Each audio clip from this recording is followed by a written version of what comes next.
Hey guys, welcome back to the channel. This is story about what if hurt and beaten Naruto is found by none other than the Yamanaka clan head himself. Part 1. Before I start, please do support for more amazing content and comments for part 2. Do consider to subscribe my channel and share my video to your friends and check out the description as well. Let's start the video. Konoha no Sato, one of the 5 great ninja villages, known for its military power and its influence on the shinobi world itself. The great tree that, no matter what, stands tall.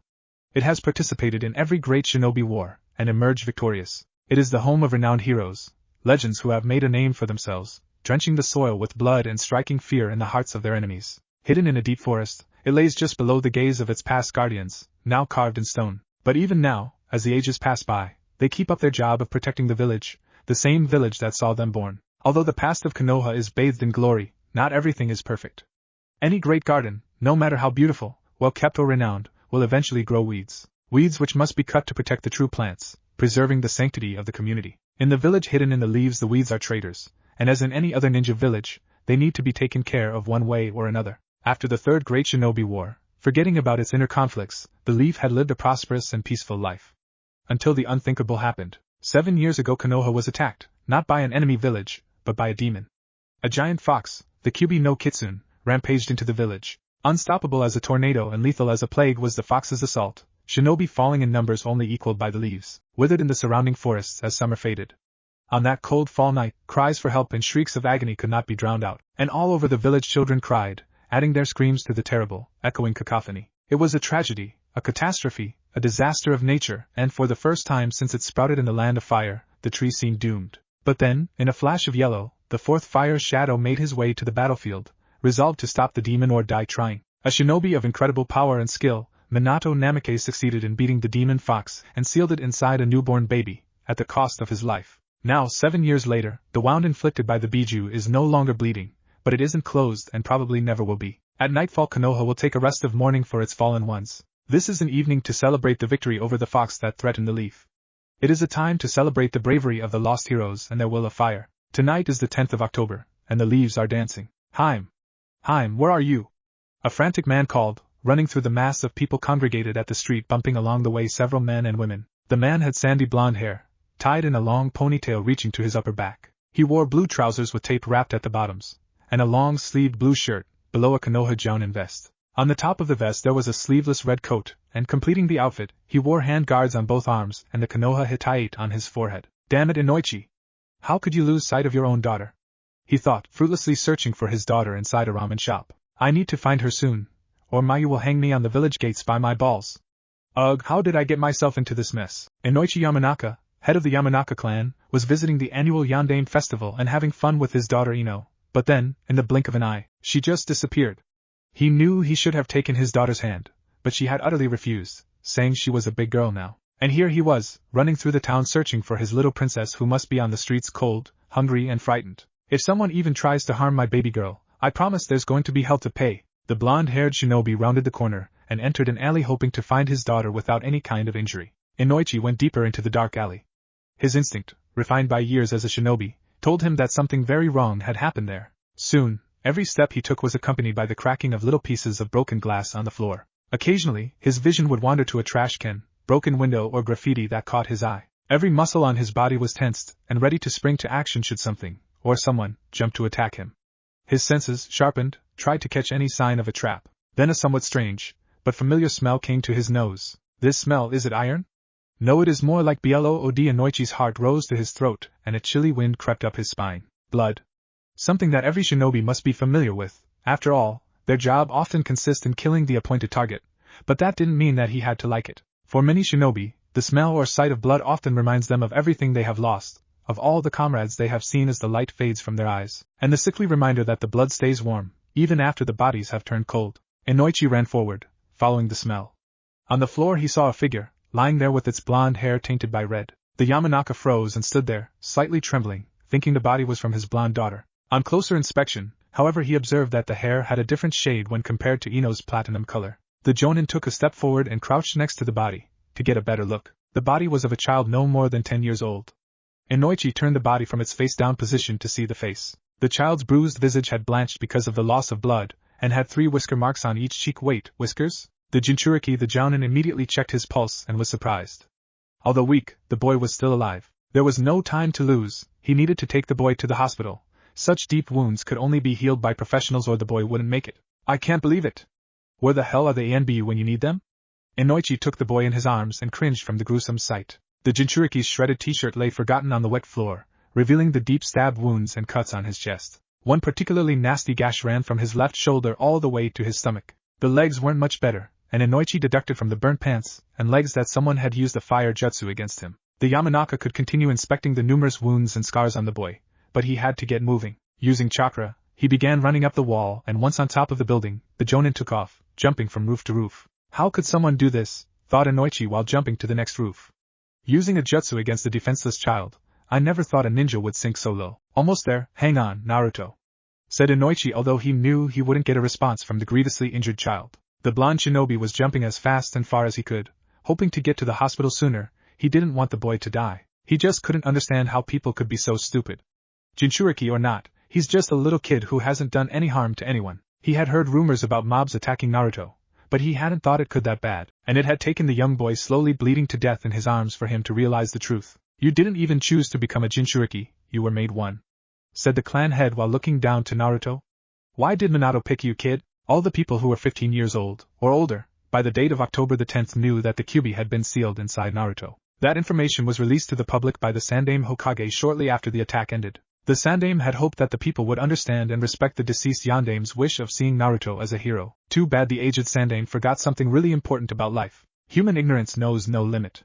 Shouts of indignation and pure hate didn't take long to flood the village. People, mainly the civilians, were calling for the death of the beast that had destroyed their homes and killed their loved ones. All the hate from the aftermath of the Kyuubi's assault was focused to the newborn Jinchuriki. The Sandaime saw his mistake and created a law stating that anyone who dared to speak about Naruto's condition to any of the younger generation would be executed on the spot. But it was too late. Although we, the clan heads, treat Naruto like any other kids, the sons and daughters of civilians, after seeing how their parents deal with Uzumaki, started giving him the same cold attitude, and in the end he ended up all alone, treated like a pariah. I should have encouraged Eno to play with him. As he neared the hospital, Enoichi's eyes moved to the Hokage monument and stopped at the face of Minato Namikaze. The hell?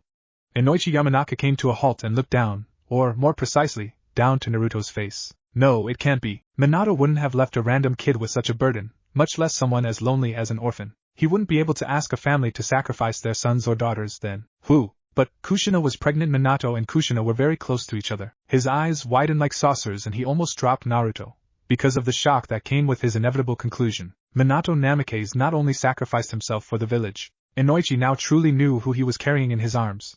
He may be the container of the Kyuubi no Kitsune. He had to sacrifice something more precious to him than his own life. But he is also the Fourth's legacy.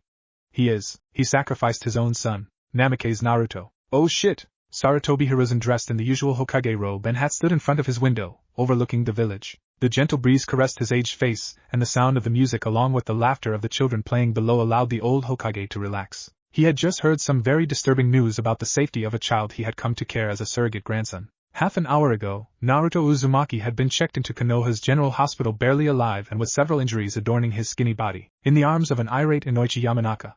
Apparently Enoichi had stormed through the hospital's gates and demanded immediate treatment for the blonde boy or he would turn all the hospital staff stupid. The aged Fire Shadow sighed. This wasn't the first time that the boy had been attacked. The villagers would often chase him around, but the sly kid was able to escape most of the time, and if not, the ANBU would come and rescue the boy. But on this date the things were always different. The villagers used this day to let loose all of the anger that they had bottled in throughout the year. They would stop at nothing to harm the poor boy, and, because of the festival and the masses of people that crowded the streets, the ANBU had a hard time patrolling the village. Once they knew what was going on, it was always too late to do anything to help the young Jinchuriki, except by taking him to the hospital. Once more the Hokage sighed, this time while pinching the bridge of his nose. He didn't know what to do.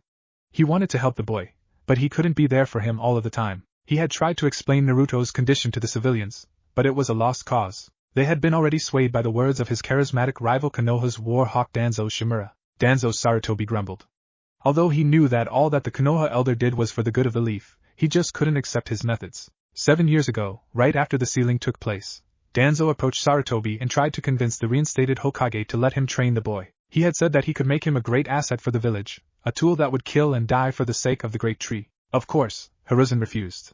He knew the way Danzo trained his shinobi, and he would be damned if he let him put one hand on the blonde boy. Needless to say, the old war hawk didn't take the rejection well. The bandaged man was a very influential man and held in high regard by both the Konoha council and the civilians, so it wasn't difficult to convince the already spiteful villagers to continue to harass the young Jinchuriki. Sarutobi knew why. Danzo wanted to make him regret his decision, but he wouldn't budge. If he did, Naruto would become another mindless root soldier. Averting his eyes from the village, the Sandaime focused on the night's full moon and starry sky. I'm sorry, Minato, he thought. I don't think I can protect Naruto from Danzo much longer, if on dash. Thump, thump, thump. The third fire shadow was pulled from his thoughts by a loud knocking on his office door. Enter, commanded Hiruzen, not turning around. The door opened and closed, indicating the entry of another presence. Good evening, Hokage-sama greeted the new addition to the room. Sarutobi knew the person who greeted him, even before hearing his voice. He had been sure that he would come here, to confront him after the evening's events. The Hokage turned around to return the greeting. Good evening, Enoichi. What brings you here this late at night? The old man knew that the blonde jonin would want to talk, ever since he heard the news about Naruto. So he had stayed in his office, waiting for the Yamanaka to arrive. Hokage-sama, can we talk for a bit? The Sandaime just nodded and sat on his chair, indicating that Enoichi should do the same. Enoichi sat down and for a moment they just stared at each other, the large desk being the only thing which separated them in the dark room, illuminated by the moonlight coming from the window. The jonin coughed a couple of times before starting. As you probably know already, Hokage-sama, earlier I took an injured, no, maimed would better describe it, Naruto to the hospital. I had heard rumors before, but I never thought someone would actually hurt a 7-year-old boy as much as he was today. How could this happen, Hokage-sama? The aged Hokage took out his pipe, put tobacco in it, then lit it and took a puff. Once the smoke that he released vanished from the room, he began to talk. Firstly, I want to thank you for helping young Naruto. You will receive a B-rank mission payment for the trouble. Sarutobi-sama, with all due respect, if you wish to thank me, then do it by answering my questions rather than with money. The jonin replied. Taking a drag from his pipe, the smoker sighed. Very well, Enoichi-san. I will allow you to ask me 4 questions, to which I will reply if I know the answer. Answering your first question, this has actually happened before. Normally, Naruto would be smart enough to not let them catch him, but every year, during the Yandaime's festival, the mobs always managed to find him and beat him within an inch of his life. Why do you allow this to go unpunished, Hokage-sama? Said Enoichi, slamming his hands on the table as he stood up. I do not allow this to go unpunished, Enoichi. I make sure they are punished just as the law dictates. Exclaimed the Hokage, also standing. The blonde mind-walker flinched at hearing the god of shinobi raise his voice, but he refused to back down. Not for this. That's a lie, and you know it. I work in the Konoha torture and interrogation force and I have seen these so-called mobsters enter, and leave only 10 minutes later. Perfectly fine. Countered the blonde loudly. The Hokage stayed quiet, sitting down. Enoichi was shaken from his frenzy, and immediately bowed to his leader. Hokage-sama, I'm really sorry, I don't know what came over me. Apologized the jonin. What's wrong with me? Did I really raise my voice against the professor, the god of shinobi himself? Ugh, I hope they have comfy beds in jail. Luckily for Enoichi, the Sandaime only laughed. Don't worry about it, getting so worked up only shows that you really care about what's happening. The professor turned serious. I will personally investigate this issue, although I think I already know who is responsible for letting the mobsters to go unpunished. Who is he, Sandaime-sama? Asked the Yamanaka. Sarutobi took a long drag from his pipe before exhaling, making little smoke rings in the air. He looked at Enoichi and then sucked on his pipe again. Finally he took it from his lips and opened his mouth to speak only to put the pipe in again and take another puff. Enoichi's right eyebrow twitched. Come on, you old smoker monkey. Talk already, thought the irritated blonde jonin. At long last, the Sandaime cleaned the ashes from his pipe and put it in his pocket. Danzo Shimura, he said bitterly. Seeing Enoichi's confused face, he decided to elaborate. For years now, Danzo has been plotting against me, waiting for a chance to usurp the Hokage's title. 7 years ago he saw a chance, in the form of the newborn Naruto Uzumaki. He tried to convince me to give him the baby so he could be trained, a tool that would kill and die for the sake of the great tree were his exact words. What he really wanted was a domesticated Jinchuriki at his beck and call, so he could use that power against me. I denied his request and ordered him to disband his root immediately. The fire shadow took a deep breath before continuing. Danzo, being the stubborn man that he is, didn't heed my warning and still has his root working. Lamentably, they don't leave any trace or clue, so we have no proof of its existence. But we are getting sidetracked. That fool of a man wants me to regret my decision. That's why I suspect he has been helping Naruto's attackers in order to gain their respect and also so they can resume their assaults on the boy. I see if Danzo's root is still running amok, it would be very probable that he slipped some of his agents into the TI force. The jonin said grimly, his arms crossed over his chest. Indeed. Now, ask your 4th question. It has been a long day and I need my rest. The Mindwalker nodded. He didn't need to think twice about what his last query would be. Is Naruto the son of Kushina Uzumaki and Minato Namikaze? Sarutobi's eyes widened in shock and his mouth almost touched the desk. Of all the questions he could be asked, that was the only one that he didn't want to answer. Hiruzen didn't want to lie to his shinobi, so he just lowered his head and stayed quiet. Enoichi studied the Hokage's expression, finding his answer in the silence that the Sandaime gave him. So it is true. But why does Naruto not know about this? Enoichi, I am afraid you have already asked your 4 questions, replied the Hokage with his head still lowered, his hat hiding his face. The Jonin was about to argue, but then saw something he thought he would never see. Sarutobi's shoulders were trembling slightly, and although his hat hid most of his face, the moonlight revealed the shining tears going down his wrinkled cheeks and drenching his goatee. I'm an old man, Enoichi. I've lived through 2 of the 3 great ninja wars. I've seen friends and enemies alike die in the battlefield. I've killed so many people that I'm sure I already have a place reserved for me in hell. But for a reason it pains me to see that bright smile that boy always has on his face. I admire that kid. I want to be like him. He never gives up, he is alone in the world, but he doesn't stop smiling no matter what. But I know that it won't last forever. Hiruzen put a hand over his eyes, and resumed talking in a cracking voice.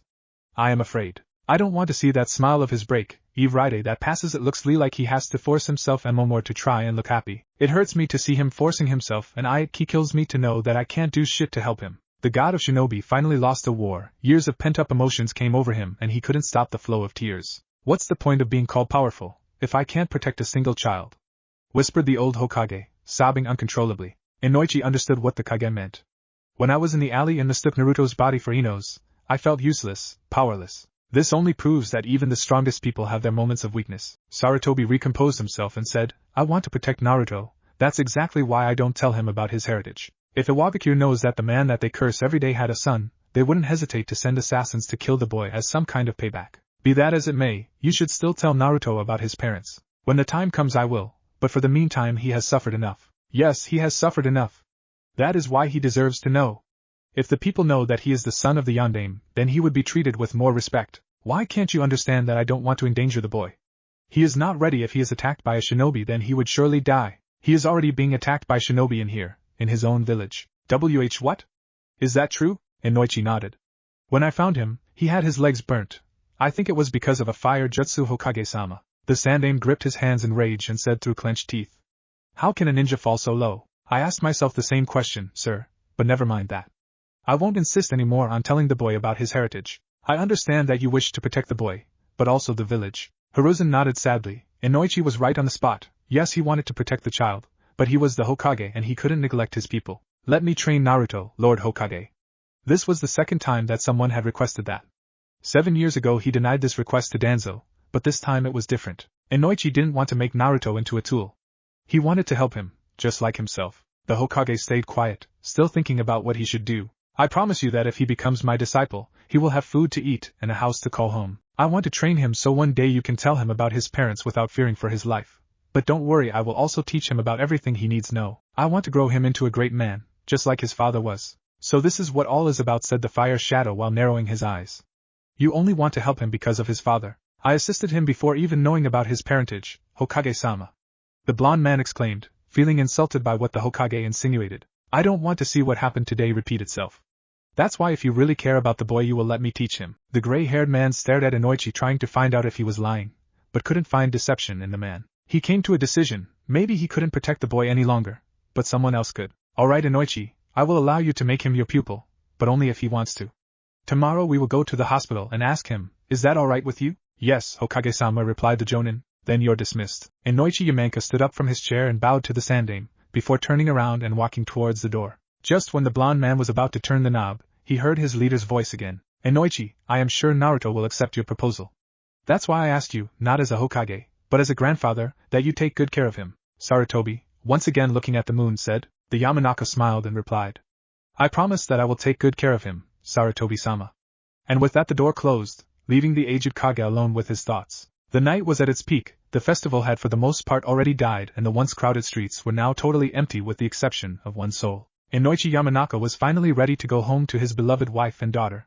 Today had been a hectic day for him, but in the end everything worked up just fine. Tomorrow when I go see Naruto maybe I will take Eno with me. God knows that boy could use a friend. The blonde Jonin now could see his flower shop, but suddenly he had the urgent need to grab his balls. My ninja senses are telling me something very bad is going to happen. Enoichi shrugged and kept on walking until he reached his home. Honey, I'm home. He called out, hoping to see his beautiful wife come and greet him. He got what he wanted.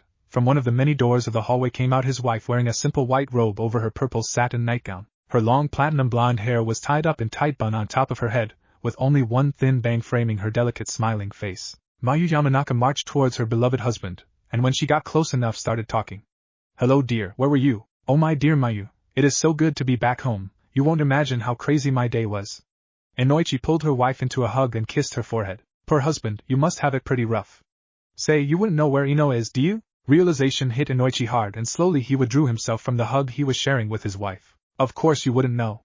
Imagine my surprise when our 7-year-old daughter walked into the house alone, and crying after walking through a sea of people, at night. Mayu started closing to her backing husband, still sporting that devilish smile on her face. "Wait, Mayu, I can explain," the retreating Enoichi said, until he cornered himself. "There's nothing to explain, you were probably drinking again in some bar with Shikaka or Choza, weren't you?" Trying to save his skin the Jonin replied. "And no, I wasn't. I saved a life, I'm a hero." Mayu only laughed. "Silly husband, you and your beer-induced fantasies." Then the platinum blonde revealed her weapon, the legendary husband beater, the frying pan. Enoichi paled at seeing his bane, and tried to make a run to the front door, but it was already too late for the Jonin. Through the night the sound of metal hitting flesh resounded, and anyone that heard it knew what it meant. A husband was being punished for his stupidity. In a big stone hall, a bandaged old man was currently seated behind a desk reading some documents. He had shaggy black hair and a cross-shaped scar was visible on his face. "Talk," the bandaged man said to apparently no one, but then a masked man garbed in black appeared kneeled in front of the sitting oldster. "Danzo-sama, I have some information you should be aware of. It seems that someone has showed interest in training Naruto Uzumaki." Danzo frowned but gestured the man to continue with his hand. "That man is the Yamanaka clan head, Enoichi Yamanaka, and it looks like the Hokage has granted him permission to teach the boy. How should we act upon this, sir?" The black-haired man rested both of his elbows on the table and interlaced his fingers in front of his face. "We must act immediately. We cannot allow Yamanaka to take the Uzumaki boy from us. He is needed in my plans if I wish to succeed. Tomorrow we will meet with Yamanaka and convince him to withdraw his request to teach the boy by any means necessary, force included." And with that said the clock needles reached the number 12, indicating the end of October the 10th and the start of a day where the destiny of a child was going to be written. "I hate hospitals," one Naruto Uzumaki though while staring at the white ceiling of the room. Moments ago the blonde-haired boy was sleeping peacefully, and had intended to keep doing that but the sun decided otherwise. Through the curtains the sunshine greeted the blonde by hitting him right on his face, stirring him from his long slumber. Attempting to remain in Morphos's kingdom as much as possible, the young Jinchuriki hid under the sheets of his bed, but his efforts were useless. He had returned to his lonely reality. Sitting up from his current position, Naruto roamed his eyes over the pure white room until they locked on a vase with a couple of flowers on top the night table. A question raised in his mind. Was Gigi here? Naruto sighed and threw the sheets covering him onto the floor, revealing his body covered in injuries, gauzes, and a hospital robe. "I was too slow, they really did a number on me this time," thought the blonde while examining his hurt body, running his slender fingers through the bandages until he came in contact with his legs. Then he froze, the memories from yesterday surfacing. "I shouldn't have gone to Ichiraku. I knew what day it was yesterday. I should have just stayed in the apartment like Gigi said, but the stupid tummy monster wanted to eat." The Uzumaki now had his legs pulled to his chest and his arms wrapped around them. He could still feel the vicious fire eating away the skin of his legs. He could only watch. Any kind of resistance was in vain as the three men kicked, stomped, and pummeled him. Panic engulfed him along with the flames. He screamed as loud as he could, hoping someone, God included, to take pity on him, but his pleas of help were drowned by the music and the joyous laughs that came from the festival. He screamed until his throat was dry and hoarse, and finally some kind of divine entity heard his miserable pleas and sweet unconsciousness washed over him. And now he was here, in the Konoha hospital with almost every inch of his body covered in bandages. Naruto steeled himself and began to remove the gauzes covering his legs. He remembered seeing them turn charcoal black while wishing for them to become ashes so the pain would stop. So now, because of the morbid curiosity a boy as tormented as Naruto could have, he chose to see what was left of his lower extremities. To the boy's surprise and relief, his legs were mostly healed by now. He was a fast healer. That was something he was proud of, because no matter how ugly his wounds were, they usually healed in a matter of a few hours. Normally any person that came to a hospital because of an injury would attribute their healing to a treatment or doctor, but the blonde boy knew otherwise. Every time he ended up here the staff were hesitant to help him, and gave him only enough attention to keep him alive. After he regained some of his health back he would be immediately thrown out. Not that he cared. After all, Naruto always wanted to stay as little as possible confined in a clinic or a hospital. Those places just straight out depressed him. If an already depressed person enters a depressing hospital full of depressed people, then he or she would just feel more depressed, right? Thought Naruto. Suddenly the door to the room opened and Naruto perked up. "Hey Gigi, did you came to see me?" Hiruzen Sarutobi laughed. "Yes, Naruto-kun, I did come to see you," said the Hokage, emphasizing the word to correct the 7-year-old kid. So, how are you feeling today, Naruto-kun? I'm feeling great, Gigi. Can't wait to get out of here and go to Ichiraku. That's good to know, my boy, but I'm afraid you'll have to stay here for a while until we are sure you are completely healed. What? No way, I'm already completely healed. Right after saying that, he pushed both of his arms into the air, and as a result of his imprudent actions he cringed from the pain he felt. The Hokage rushed to his side to see if he was okay, but the blonde only shrugged it off and smiled. I'm fine, Gramps, this is nothing, exclaimed the young boy. The old Kage sighed. He knew Naruto was acting tough because he didn't want to worry him. Just be more careful, Naruto, after all you are still healing. Okay, old man. Hiruzen only laughed and ruffled the boy's blonde hair. Hey, stop doing that already. You can order me around as much as you want when you become Hokage, Naruto-kun. Fine, just you wait, Gigi. Someday I will become Hokage and make you stop ruffling my hair. Believe it, Naruto said with his usual enthusiasm. Even if someday you really become Hokage, I don't think I will stop it, my boy. Then the Hokage's face turned from a playful one to a serious one. It was time to deal with the matter at hand. Naruto, I would like you to meet the person that helped you yesterday. Naruto's face took a look of puzzlement. I thought it was you who bring me here. It is brought, Naruto-kun, and no, I wasn't the one who brought you here yesterday. The man who helped you is outside waiting for a chance to talk with you. Would you like to see him? Naruto nodded, absent-minded, still thinking about who might have saved him from the bad guys. Was it the old man from the ramen stand? Maybe it was Ayam-chan. No, Gigi said it was a he, so he must be a boy. The young blonde was so lost in his thoughts that he didn't realize that someone had already entered the room and was standing next to his bed. Naruto-kun. The Hokage's voice brought him back to attention, and saw a man standing next to him. The man had blonde hair a different shade than his own, which was tied in a long ponytail that reached to his upper back. He was wearing blue trousers with tape wrapped at the bottoms. His upper body consisted of a long-sleeved blue shirt below a Konoha jonin vest. On top of the vest there was a sleeveless red coat. Completing the outfit he wore hand guards on both arms, and the Konoha Hittite on his forehead. Hello, Naruto-san, it is good to see that you are doing well. My name is Eno Yamanaka and I would like to have a few words with you if you don't mind. The blonde man said. Sarutobi smirked. He was sure Naruto would come out with a funny name to call Enoichi. Come on, Naruto-kun, do your worst. It is nice to meet you. Also thanks for saving me, Yamanaka-san. Finished Naruto with a slight bow. So it is Yamanaka-san. Wait, what? Naruto-kun, did you just call him Yamanaka-san? Yes. Why? Did I say it wrong? Naruto asked, his head cocked to the right in confusion. No, you didn't, but why do I, the freaking Hokage, get called Gigi while he, a mere jonin, is called by his name? Sarutobi pointed at Enoichi, while said man just raised one of his eyebrows. Well, you are Gigi after all, Gigi said Naruto with a foxy smile. That doesn't make any sense.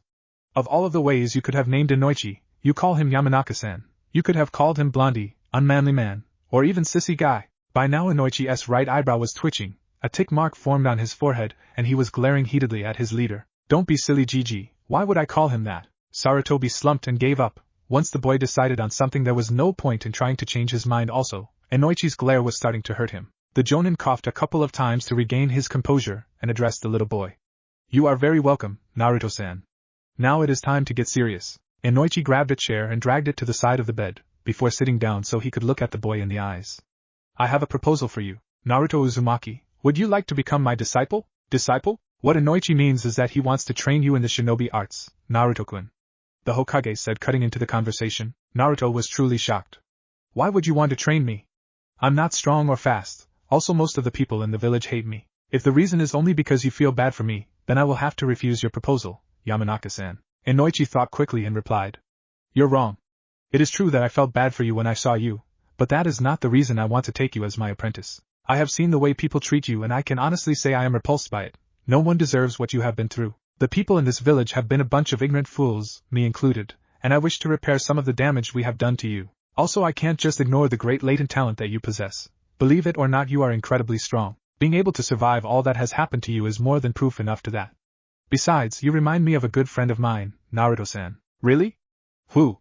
Asked the curious boy. The blonde man shook his head. If you become my disciple, I will someday tell you about him. He was a great man. I'm sure you would get along with him very well. Naruto stayed quiet, thinking about what he should do. He wanted to be a ninja and the respect that came with the profession, and now this man sitting on his left was offering him the chance to train him. He was sure that he would learn a lot by training under the blonde jonin, and very probably such an opportunity would never present itself again. But doubt still lingered in his mind.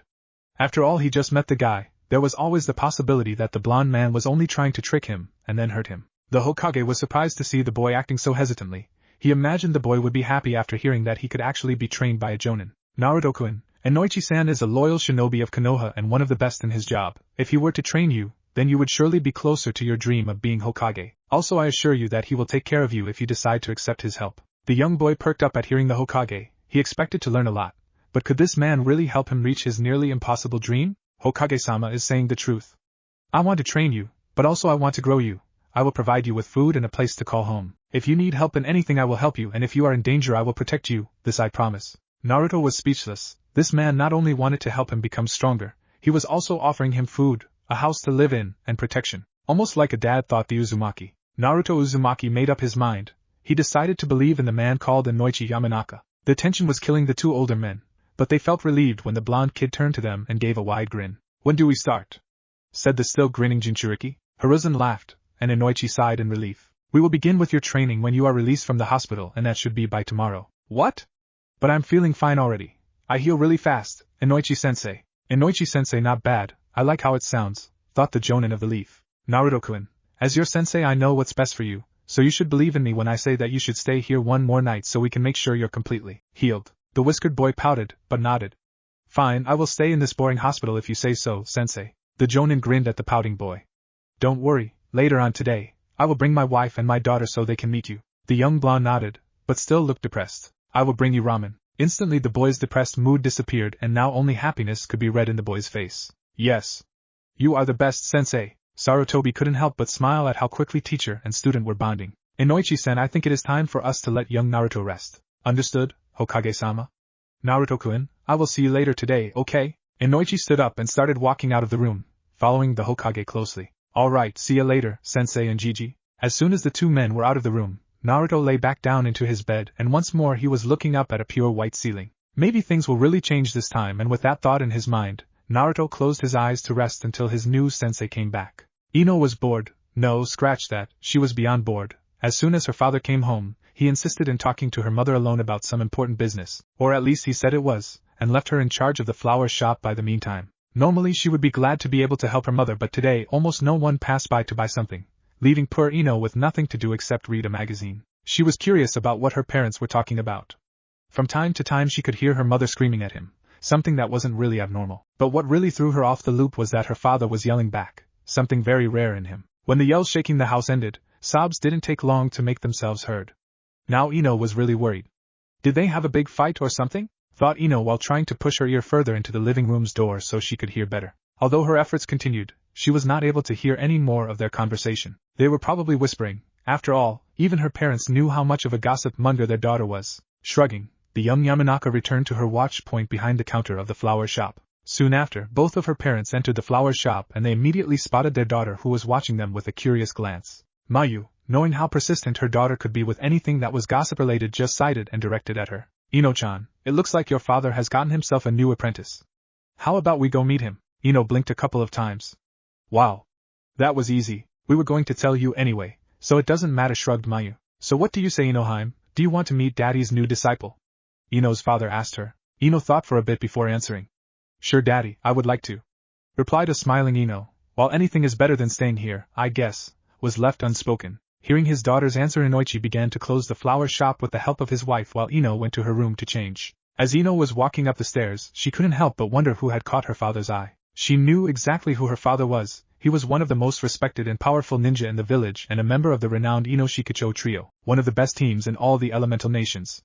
I'm sure Daddy's apprentice is strong, smart, and hopefully cute. And with that in her mind, Eno began the important task of finding something to wear. After all, she always dressed to impress. For Sarutobi, Hiruzen today had been one of the best days he ever had since the Kyuubi attacked. Finally the boy he had come to care for had someone that would take care of him and train him. The old Hokage was sure that in a few years the boy would show the world how strong a shinobi he really could be. When the Fire Shadow returned to his office feeling satisfied with the results at the hospital, he found something that he thought only in dreams could happen. There was no paperwork. The rest of the afternoon, Sarutobi just stayed in his office, drowning himself in his favorite hobby, the literature. The Leaf's Hokage giggled aloud and whipped a trail of blood that was running from his nose, without losing his grip on the orange book that gave him so much entertainment. Sarutobi Hiruzen was an erudite in all kinds of poetry, writing, drawing and of course in literature. Constantly he would visit the Ninja Academy and feed the students with some of his vast knowledge in poetry. But poetry, writing and drawing be damned. The only art that really mattered to him was the literature, especially his favorite kind of literature, the smut. For Hiruzen, the smut was the epitome of art, nothing could express the human feelings as well as the smut. The scenes where a man made passionate love to his beloved one always filled the Hokage with a sea of emotions. Every point, comma, or word was important. In other words, that little orange book wasn't a book, it was a compilation of emotions translated in ink by the author. That is why the Hokage always used his free time to read smut. It was not because of the sex. It was because of the deeper meaning of beauty that the book represented. So that's how you like it, huh? Once more the Hokage cleaned a trail of blood that came from his nose. Well, maybe it really was because of the sex. Suddenly Sarutobi's relaxed afternoon stopped. His ears caught the sound of someone knocking on his door. Sighing, he hid his book below the desk and spoke to whoever it was. Enter. Soon after he said that, he instantly regretted it. The person that entered the room was none other than Danzo in all of his bandaged glory. Sarutobi wasn't happy to see his longtime former friend, but didn't show it.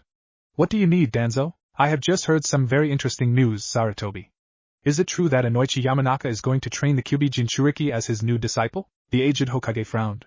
Care to tell me how you came into this piece of information? The bandaged man could clearly see the suspicion in the Hokage's eyes. He was waiting for him to slip and reveal the existence of his root. But one didn't stay alive in the ninja profession without brains. News as big as this does not take long to spread around, Sarutobi. It isn't every day a clan head takes someone as a disciple after all. Damn it, did Enoichi's daughter find out already? No, even if she knows, it is still too early for the rumor to be spread as Danzo claims to. One of your root NBU was listening to my conversation with Enoichi yesterday, wasn't it? I do not know what you are talking about. Root is already disbanded, Sarutobi. He is as sharp as ever. But he doesn't have any proof, so he can't do anything against me. The war hawk thought. The two elderly men glared at each other for a while. Either one wanted to submit to the other. Then the Hokage let out a sigh. Why do you always try to make my job harder, Danzo? It is not my fault if you cannot deal with being Hokage. That is bullshit, Danzo. You're just still angered that Tobirama-sensei chose me as the third Hokage instead of you. The past is in the past. I no longer care about what occurred during the First Shinobi World War. So you say, but I'm sure that you still curse your own weakness. Danzo flinched after hearing Hiruzen speak those words. He felt insulted but couldn't deny the truth in those words. The first great Shinobi War, the war that transformed the Shinobi world in what it is today. The war started soon after the one ninja village per country system was established. This system allowed better organization among the villages and consequently they grew prosperous. At that time the first Hokage, Senju Hashirama, divided the Biju with the other villages, hoping to start a new era of peace.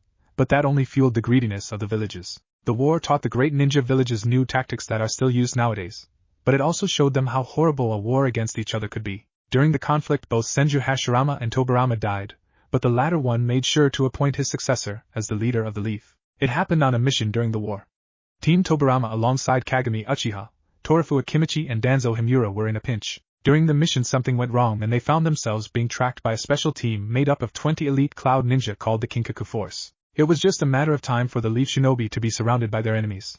They knew the only way for them to be able to escape was that someone acted like a decoy. Of course everyone knew that whoever chose to be the decoy wouldn't be returning home. Danzo tried to volunteer. After all, both his parent and grandparent had sacrificed themselves for their allies and that was a trait that Danzo respected in both of them. He wanted to die an honorable death like they did, but he just couldn't. Knowing that he would not be returning to his village filled the young man with fear. He wanted to be like his ancestors, but the prospect of him dying scared him. The ever-brave Sarutobi Hiruzen used the hesitation in Danzo and offered himself as the decoy. Unknown to them, that was only a test to see who would be more fit to be Hokage. In the end Tobirama was the decoy and ultimately sacrificed himself, but before that he appointed the Sarutobi as his successor because of his bravery. I regret nothing, Sarutobi. At that time I wasn't ready to be Hokage, said Danzo with a calm expression on his face, his tone unreadable to the old Kage. Are you trying to say that you are ready now? I have been ready to lead the Leaf for years now. I respect you, Hiruzen, but you are no longer the same man that pulled the village through 3 great shinobi wars. How dare you? I may be old, but I am still strong enough to protect my village, the insulted Sandaime replied. Truth be told, that was a sore subject for the aged Sarutobi. Several times now he has doubted his power, often asking himself if he could still protect the village should the need arise. I do not doubt your strength, Sarutobi. Everyone knows that even if you are no longer in your prime you could still fight any shinobi that dares to oppose you. What I doubt is your judgment in some of the decisions you make. I won't lie, Danzo, I have made several mistakes, but allowing Enoichi train the boy instead of you, it is one of the best decisions I have ever made. I know about your training methods and I want to let you transform Naruto into a mindless drone. A tame beast is the best kind of beast, said Danzo solemnly, but on the inside he was starting to lose his patience just as the Hokage was. He is a little boy, not a beast, screamed the Hokage. He is a Jinchuriki, the bandaged man yelled back.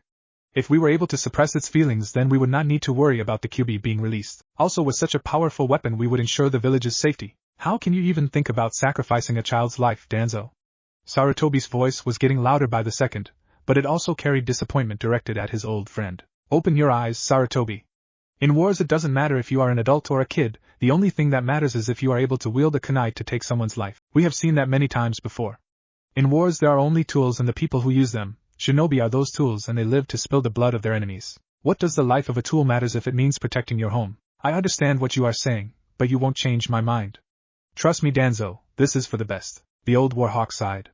There is no way to convince this stubborn old monkey. The resigned Danzo turned around and headed to the door, but before he grabbed the doorknob he spoke again. You have grown soft, Hiruzen. You and I are both living proof of how precious someone's sacrifice can really be. After all, Tobirama-sama died for us so we could make the leaf into what it is today. One person's sacrifice saved hundreds of lives, remember that. With that said, the war hawk opened the door and proceeded to walk out of the room. Danzo, my old friend, heed my warning, don't do anything stupid and just believe in me this time, the Hokage said sincerely. Said man smirked later, old friend.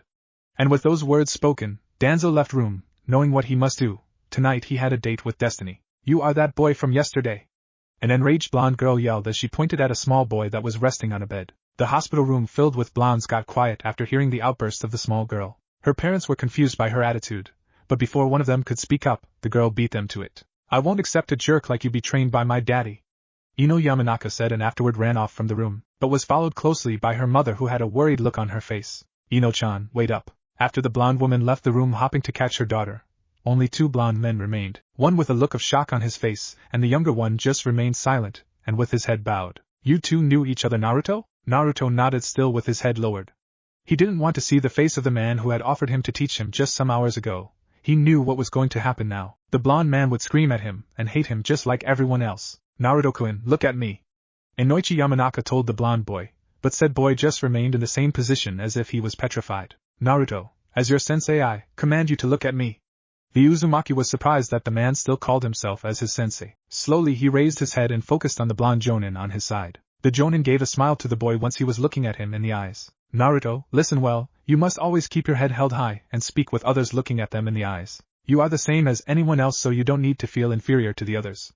All I want to ask you is what happened between you and my daughter for her to be so mad. The Jinchuriki, moved by his sensei's words, gave the man a little smile and proceeded to tell him about what had happened the day before. Flashback. Uzumaki Naruto was currently stuffing his face with his favorite food in his favorite place. Normally he wouldn't dare to go out during the festival, but he miscalculated the amount of food he had in his apartment. He tried to withstand the hunger that assaulted him. However, he couldn't resist the temptation of going to Ichiraku and ordering a big, hot and delicious bowl of ramen. For once he wanted to enjoy his birthday. The Ichiraku ramen bar was Naruto's favorite place in the whole village. The owner Tuchi and his daughter Ayam had always been kind to him and often gave him free servings. The stand was small and only had a few stools to sit on beside the counter, but never mind the size, Ichiraku was the best place to eat ramen. Well, at least Naruto thought so. The blonde boy was already eating his third bowl when he heard someone speak behind him. Hello? Naruto ignored the voice and continued slurping his noodles. Hey kid, I'm talking to you. The same energetic voice made itself heard again. This time Naruto turned around to look at the person who was talking. To his surprise, the one speaking was a little girl who looked about the same age as him. While Naruto was observing her, he couldn't deny how cute she was. Her platinum blonde hair reached down to her shoulders, adorned by a small blue hair clip. Her eyes, the color of emerald, shone with an almost divine light, something Naruto was mesmerized by. The girl's clothes consisted in a long-sleeved light orange shirt, with a black strip that circled the shirt's neck and ran down the sides of the arms, circling a sign of the boy just before reaching the end of the sleeves. She wore dark purple pants that ended almost at her ankles. She also used a couple of silver bracelets and a silver necklace in her left arm and neck respectively. Are you talking to me?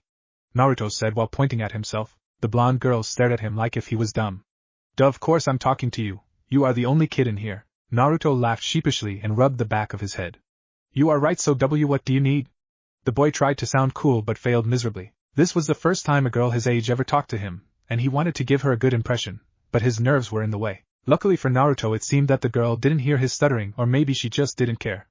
I'm looking for my daddy. I think he got lost. Have you seen him? The blonde boy's sweat dropped. You sure it was not you who got lost? The green-eyed girl took a step back and responded. It doesn't matter who got lost. Have you seen him or not? How is he like? Putting her hand below her chin and closing her eyes, the girl replied. Well, he is like big and strong, and also he has blonde hair.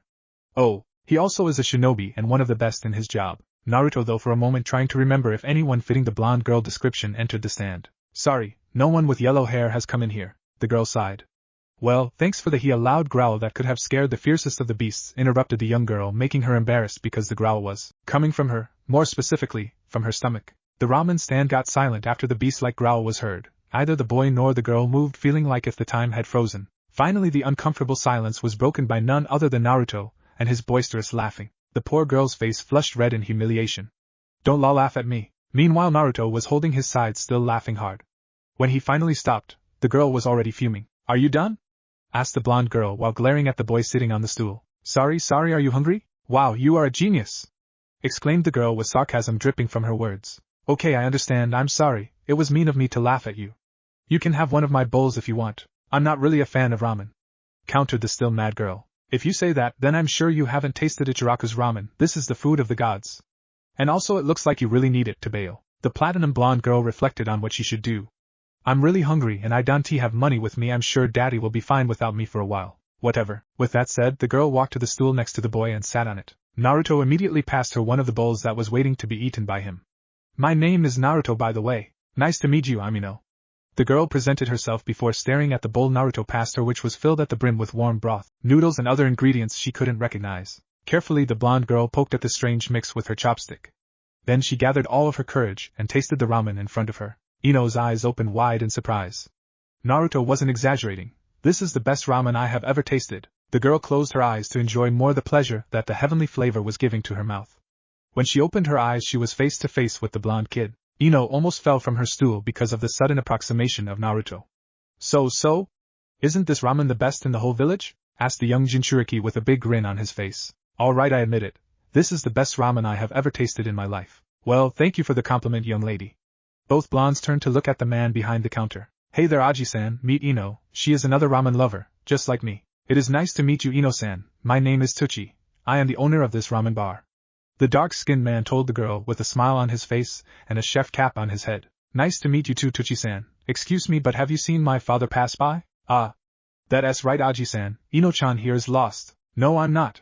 My daddy is the one who is lost. I'm sorry, Eno-san, but I haven't seen Enoichi-san today. I see. The girl looked sad after hearing the ramen chef tell her the bad news. Naruto for some reason didn't want to see the lively Eno act so depressed, so he came up with a plan. Hey, I got an idea, Eno-chan. I'm going to help you find your dad.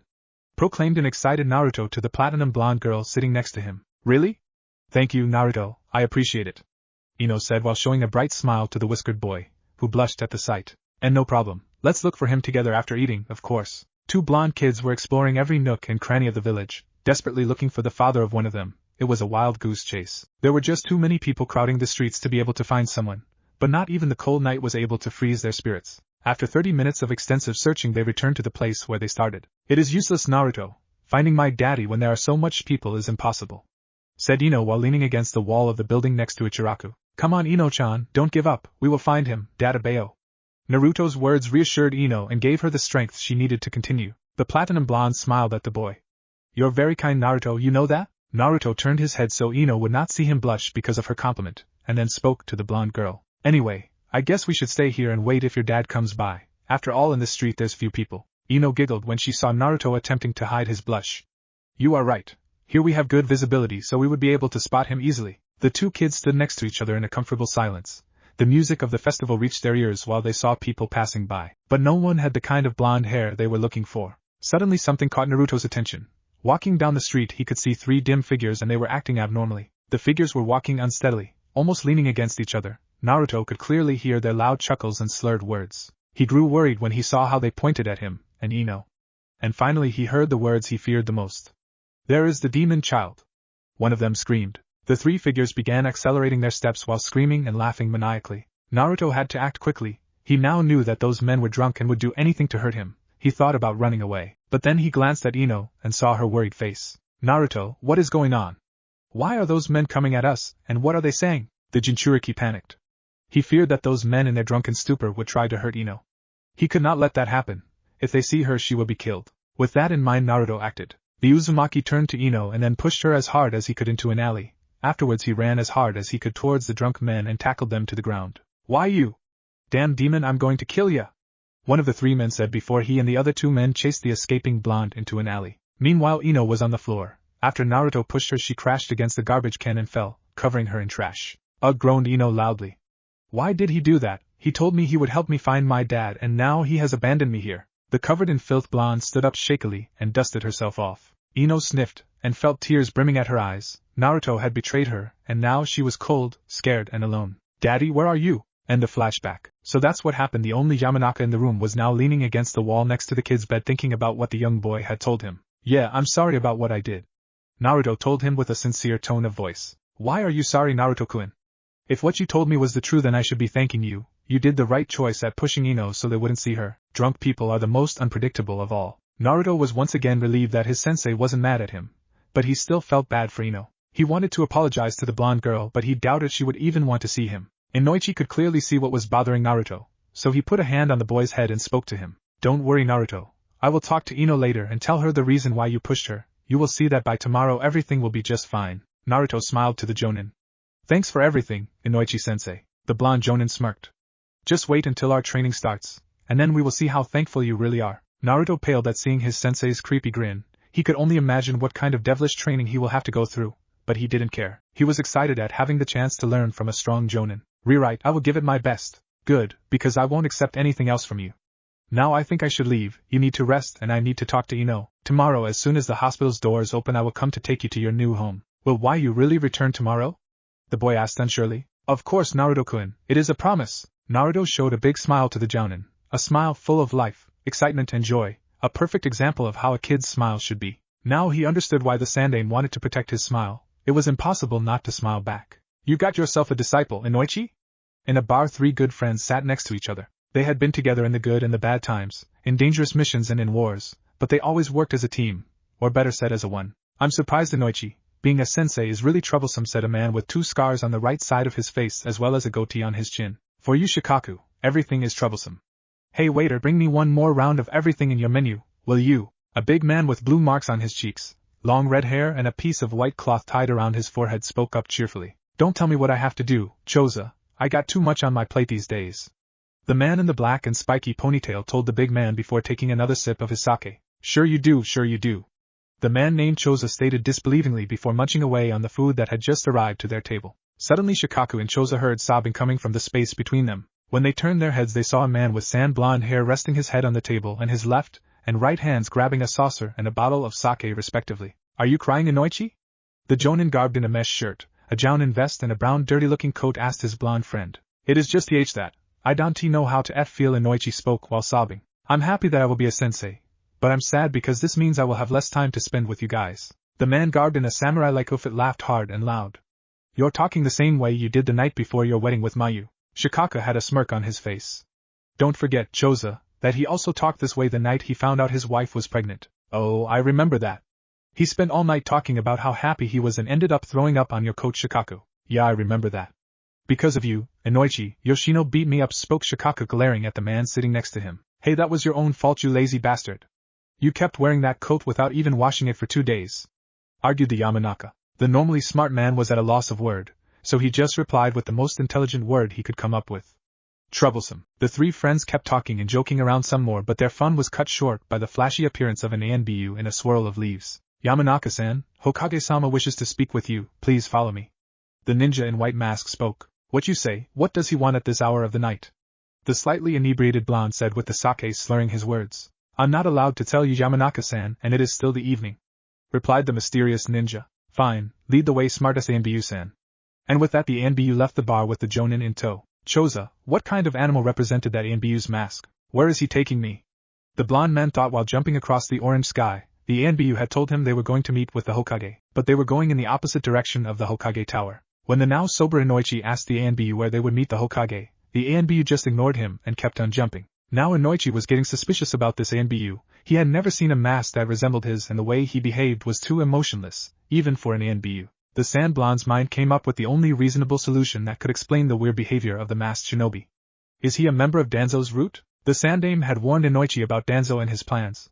But if he wished to be able to teach Naruto, then he knew that sooner or later he would have to confront the bandaged man and let him know that Enoichi Yamanaka was not someone to fuck with. For several more minutes the Yamanaka followed the hooded man. They passed a large clearing with a lake of crystalline water surrounded by trees. In the background the sunset could still be seen peeking through a couple of mountains, and in the middle of the clearing there were 3 big logs. Enoichi identified the place as the 3rd training ground, the same place where Team Hiruzen passed their test and became full-fledged shinobi. The two men slowed down and walked a little more until they reached their destination. In front of Enoichi was a man giving him his back. The blonde jounin was unsurprised to see that the figure the remnants of light of the expiring sun revealed was no other than the called Warhawk, Danzo Shimura. Danzo, what is going on? I was told that the Hokage wanted to see me. The elderly man seemingly ignored his question and asked one of his own. Yamanaka-san, do you know the meaning of a sacrifice? Enoichi was confused for a moment, but then fixated his eyes on the thing that Danzo was facing and gasped.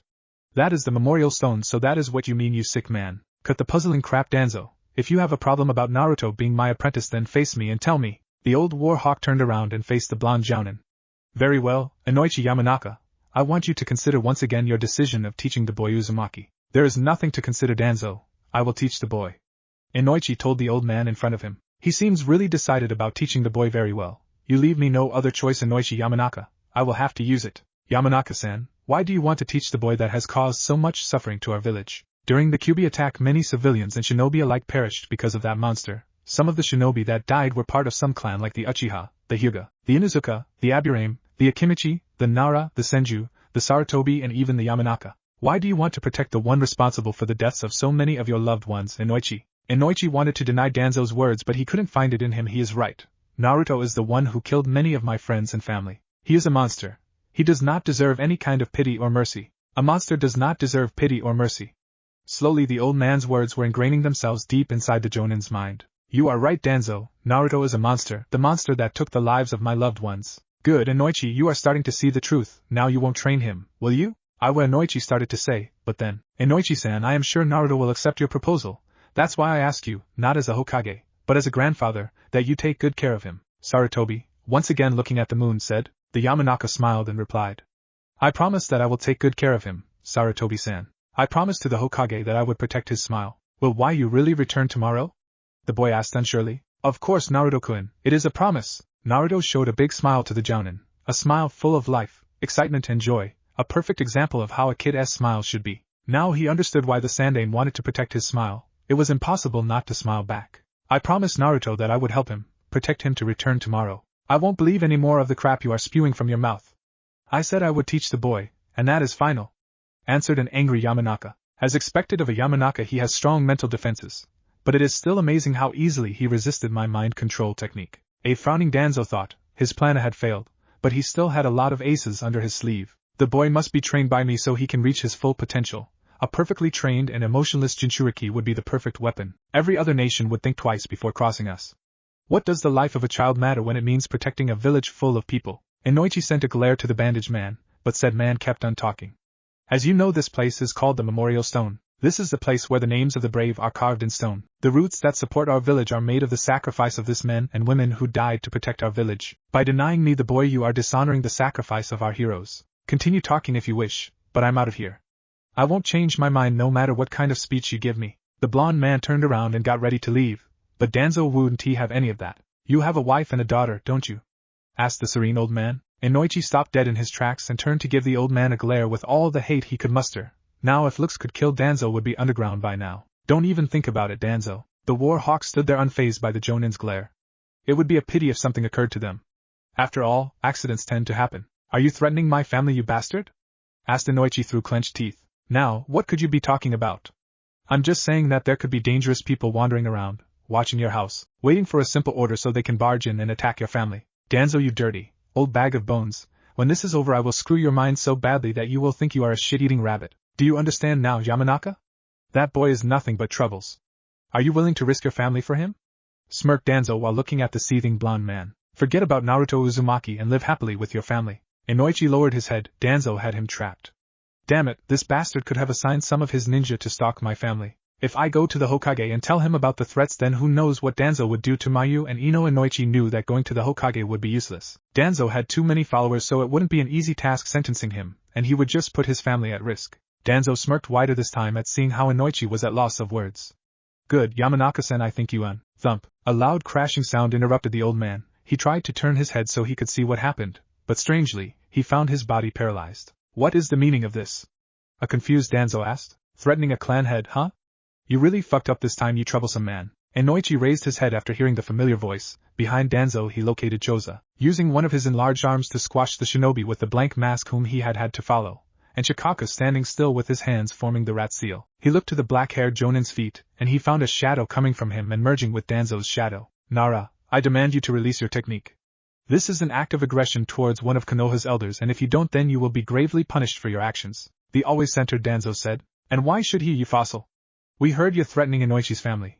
We will take your ass to the Hokage so he can put you to rot in a cage, the large redhead yelled to the immobilized man. His arm was now a normal size and the root shinobi was on the ground, unmoving. Wait guys. He has some of his shinobi stalking my family. Screamed a scared Enoichi. No he doesn't, he is just bluffing Enoichi. The man in the spiky ponytail replied. The bandaged man snorted.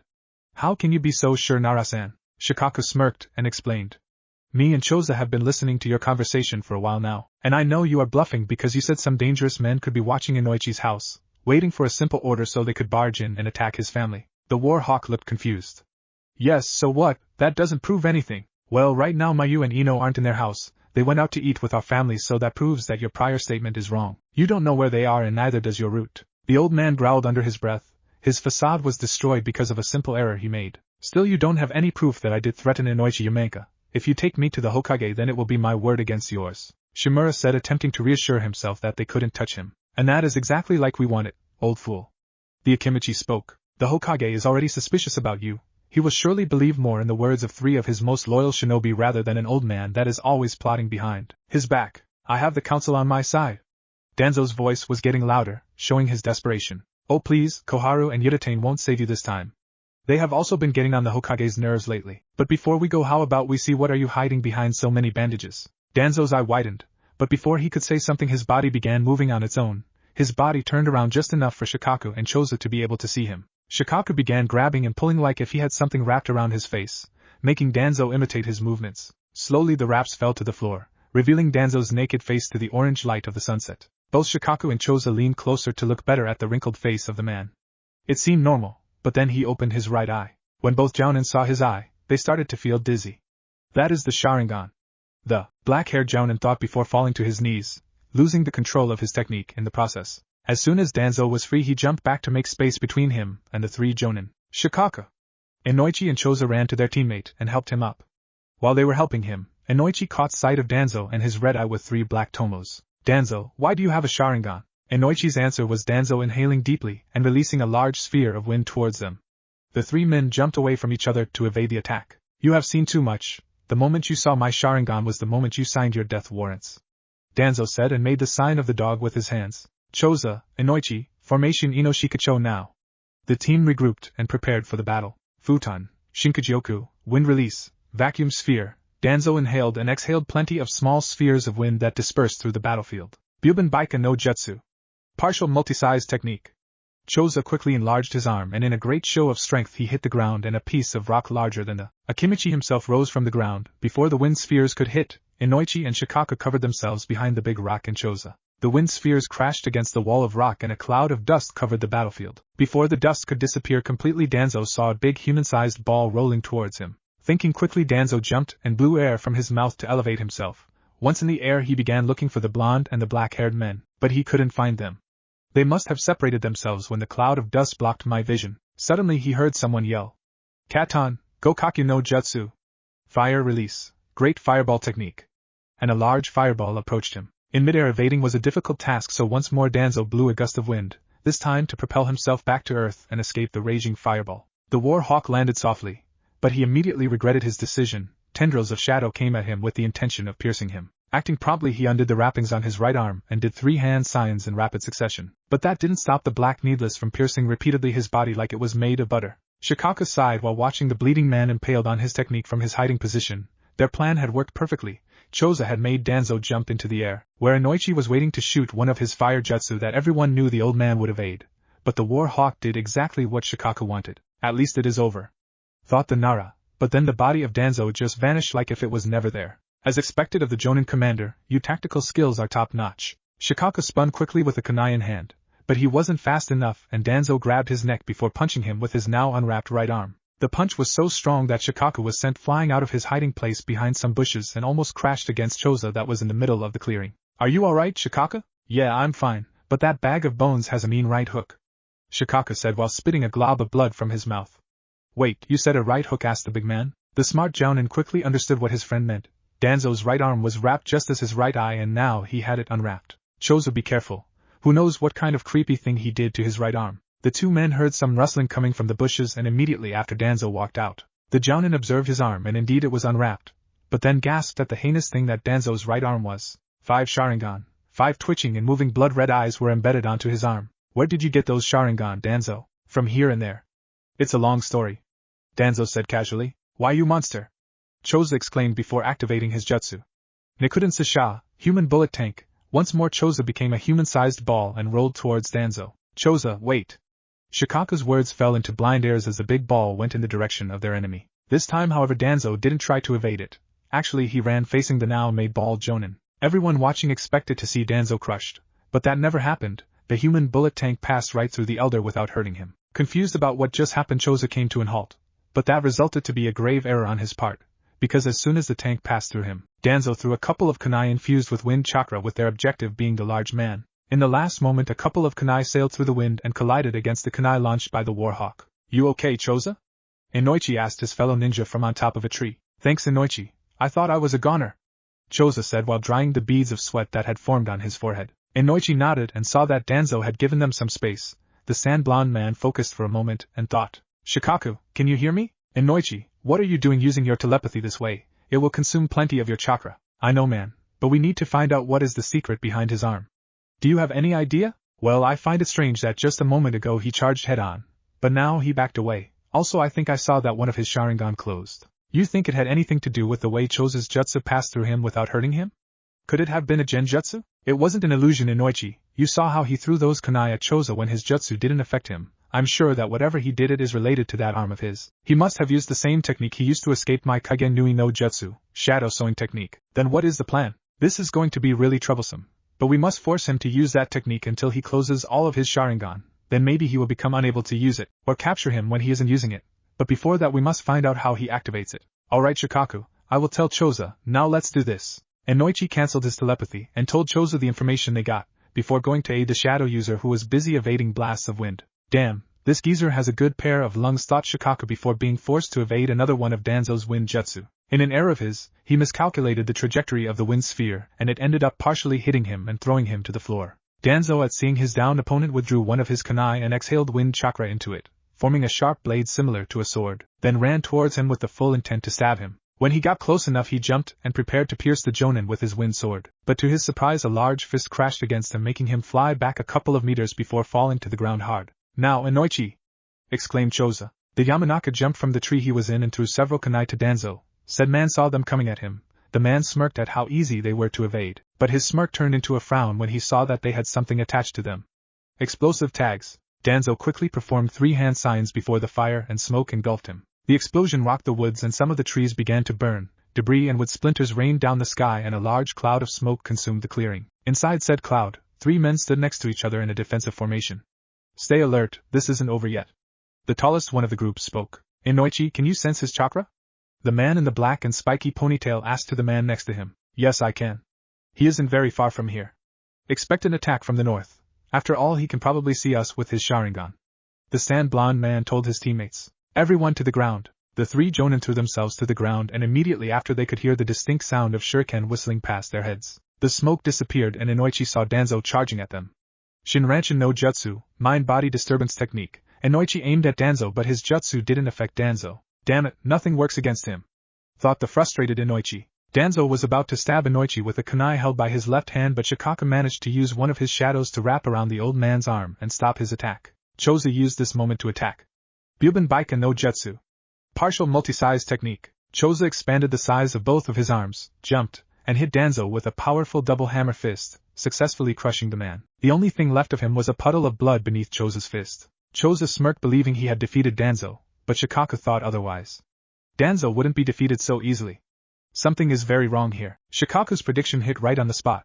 The old figure of Danzo abruptly materialized behind Chozo. The war hawk blew some wind chakra in one kunai he was holding and swung at the unexpected Akimichi. The kunai slashed easily Chozo's skin, creating a large gash on his back. Kagyo's no Jutsu. Shadow endgame technique.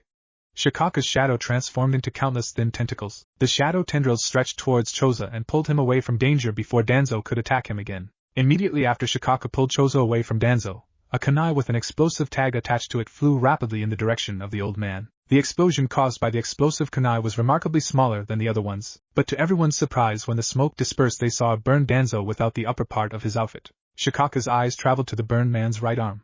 Just as I thought, once he performs the sign of the rabbit, the boar and the ram he activates his technique. If that technique is activated then somehow he can't be damaged, but after 30 seconds pass one of his Sharingan closes and he becomes vulnerable again. The Nara explained to his teammates. Enoichi nodded. You are right, Shikaku. Also each time one of his eyes close I feel a drastic plummet in his chakra levels. I'm amazed you have found out how Izanagi works. Good for you, but that won't help you, spoke the mild-cooked elder. Surrender, Danzo. By now someone should have heard the sounds of our battle. It won't take long before someone comes to assist us. I won't give up, the village needs me.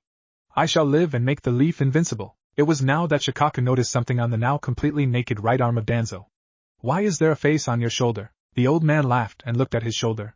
You see, I needed to make some adjustments in my body to be able to maintain so many Sharingan. What you see here is the result of experimenting with the first Hokage, Senju Hashirama, cells. You crazy old man, the only thing you wish for is power. The injured Choza said and attempted to stand up, but he was in too much pain to do so. Rest for a while, Choza. Don't worry, my friend.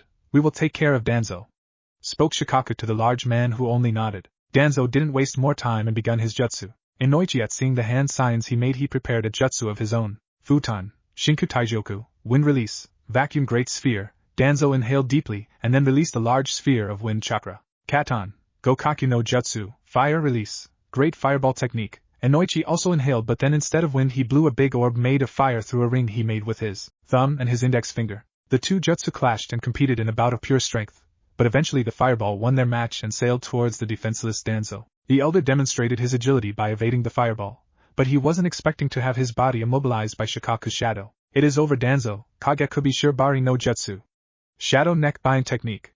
The shadow beneath Danzo extended to his throat in the form of a hand and started to choke him. For a moment the Jonin believed they had won, but suddenly Shikaku began to tremble and his body was covered by strange, black marks. What is going on? Shikaku stuttered out. He couldn't keep his focus, and so the jutsu he had Danzo trapped and broke. The now freed Danzo calmly responded. That is the seal I normally use in my shinobi to ensure no one talks about the secrets of root. Shikaku tried to remember when Danzo could have applied such a seal on him. You applied a T to me when you grabbed me by the throat, didn't you? You are a smart man, Shikaku. Too bad that you shall die today. The war hawk faced Enoichi. Do you see now the result of your stubbornness, Yamanaka? The three of you are going to die because you were so obsessed in training that little monster. Do not call him a monster. He deserves to be seen as a hero, but everyone treats him like a plague.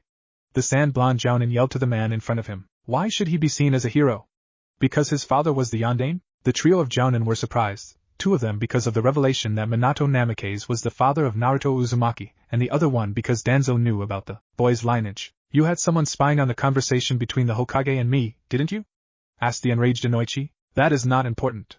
Tell me, Enoichi, do you understand why the fourth sealed the beast inside his own son? I will tell you why. Minato Namikaze was a great Hokage because he understood the real meaning of a sacrifice. He sacrificed his son so the village could make a weapon out of him. He did it for the leaf. In the end he knew that the life of a child is only one life. Enoichi frowned and gripped his fist so hard that his nails dug into his skin. Shut up. You don't know anything about Minato. He sealed the fox in Naruto to protect the village and he wished that everyone saw him as a hero. But thanks to you and your cursed silver tongue almost all of the villagers see him as a monster. I knew Minato personally. He always told me how happy he would be if he became a father, and I'm sure if he would have known of how his son would be treated then he would have allowed the Kyuubi to crush this village. The normally calm Danzo now was furious. Enough. I won't allow you to dirty the name of a great Hokage such as Minato Namikaze. The afternoon breeze blew and carried with itself the leaves that have fallen from the trees that surrounded them. The carefree leaves danced alongside the wind in a slow waltz that seemed to ignore time. But in the ballroom that was the clearing two men prepared for their peace. But this was a mortal dance. In the end only one would live to dance another day. Once the sound of the rustling trees ended and silence reigned over the battlefield, the two warriors charged at each other. Hate being the fuel that moved their legs and the desire to kill the other one motivated them to fight. When the fighters reached the middle of the clearing they clashed into a fierce taijutsu match. Enoichi made the first move by throwing a strong uppercut that was easily parried by the elder. But the old man didn't stop there. He exploited the undefended side of the blonde Jounin and threw a short jab to the ribs. The jab connected, but the Jounin was barely hurt. Taking the offensive again, Enoichi tried to backfist Danzo, But said man crouched and countered with an uppercut. This time the jonin evaded successfully. Enoichi resumed his attack with a low reverse roundhouse kick. Danzo jumped over his kick, but he wasn't expecting for Enoichi to use the momentum of his kick to connect a devastating jumping back kick to his chest. The war hawk staggered back holding his chest. The kick was strong enough to push the air out of his lungs. Enoichi took this chance and continued his assault on his opponent, who could only block at the incessant barrage of punches. At seeing that Enoichi now had the upper hand, Danzo decided that it was time to turn the tables. Enduring the hits of the jonin, the war hawk gathered chakra in his inhuman right arm and smashed it against the jonin's face. The Yamanaka was sent flying from the force the punch had and came to a halt when his back crashed against a tree. Shit, Enoichi is in trouble, but neither I nor Choza can do anything to help him, the paralyzed Shikaka thought. I need to help him. I'm the most suited for close combat. Choza struggled to stand up, and in the end he did it, but just barely. Hey Danzo, it is time for the second round. I made sure to give you a deep cut. With all the blood that you have lost you won't lay a single finger on me, said Danzo arrogantly. We will see about that.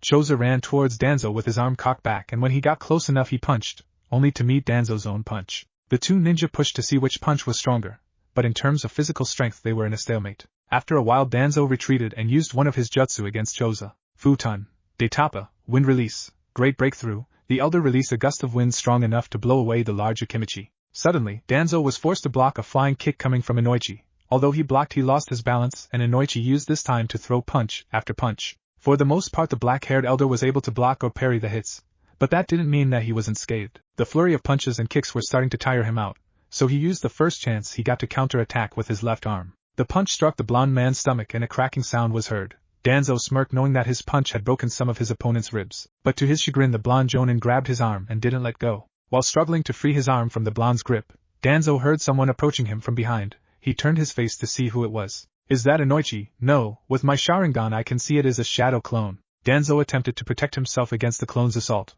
but it was too late. The clone used the kunai he had in his hand and stabbed it right into one of the Sharingan embedded in the elder's arm. Arg! Danzo screamed in pain of having a kunai lodged into one of his eyes. The real Enoichi, seeing an opening, delivered a roundhouse kick to the side of the head of the elder. Danzo hit the ground, and when he managed to stand up he found himself once again unable to move. The sand blonde man spun and saw his black-haired friend.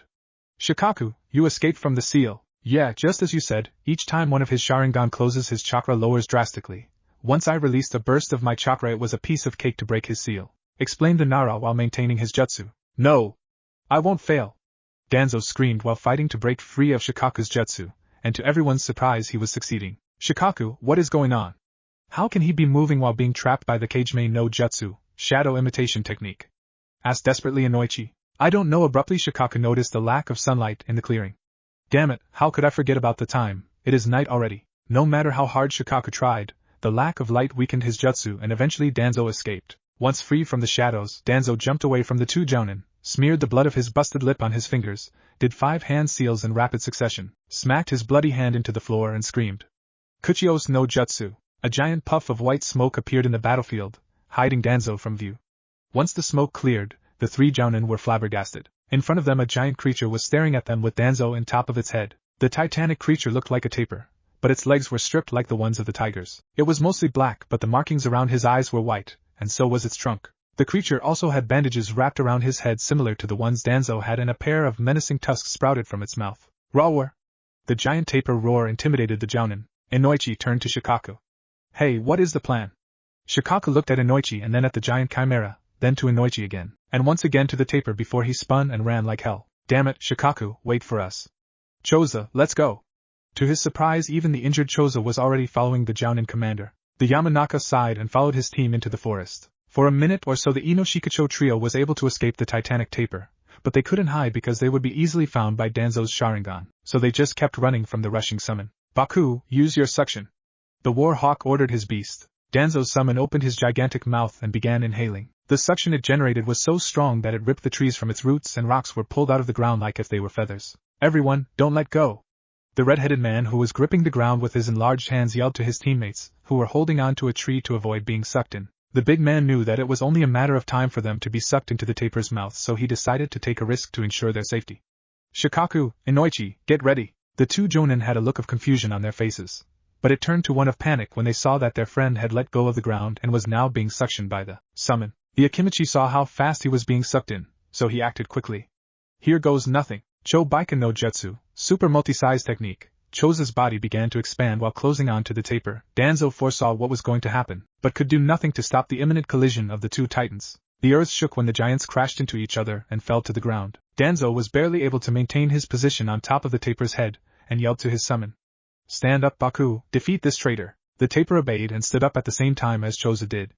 The two titans sized against each other, with Choza being a little smaller than the chimera. But that didn't stop the giant man of charging his enemy while letting out a war cry that could be heard even in the tallest of the mountains. Shikaku, we got to do something, the blonde told his teammate. Even if Choza did eat a couple of chakra pills, he won't last long against that monster and Danzo. I know, we will have to keep Danzo busy so he can't attack Choza with those troublesome winjutsu. While they were speaking, they were also jumping from tree to tree as fast as they could, wanting to support their friend as soon as possible. When they were close enough to the battle, they saw Choza trying to dominate the taper with a headlock.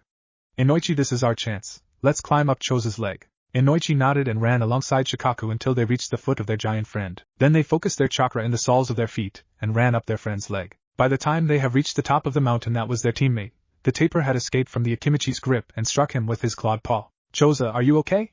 The black-haired man asked to one of the ears of the giant. Is that you, Shikaku? Yeah, I'm here with Enoichi. Listen, we need you to get as close as possible to that beast so the two of us can go for Danzo. Okay, but are you going to be alright? He still has two of his Sharingan without counting the one in his eye. The Nara Jounin laughed. You are always like that, my friend. You are fighting a giant taper and you worry about your friends rather than for yourself. Shikaku turned serious and showed him a scroll.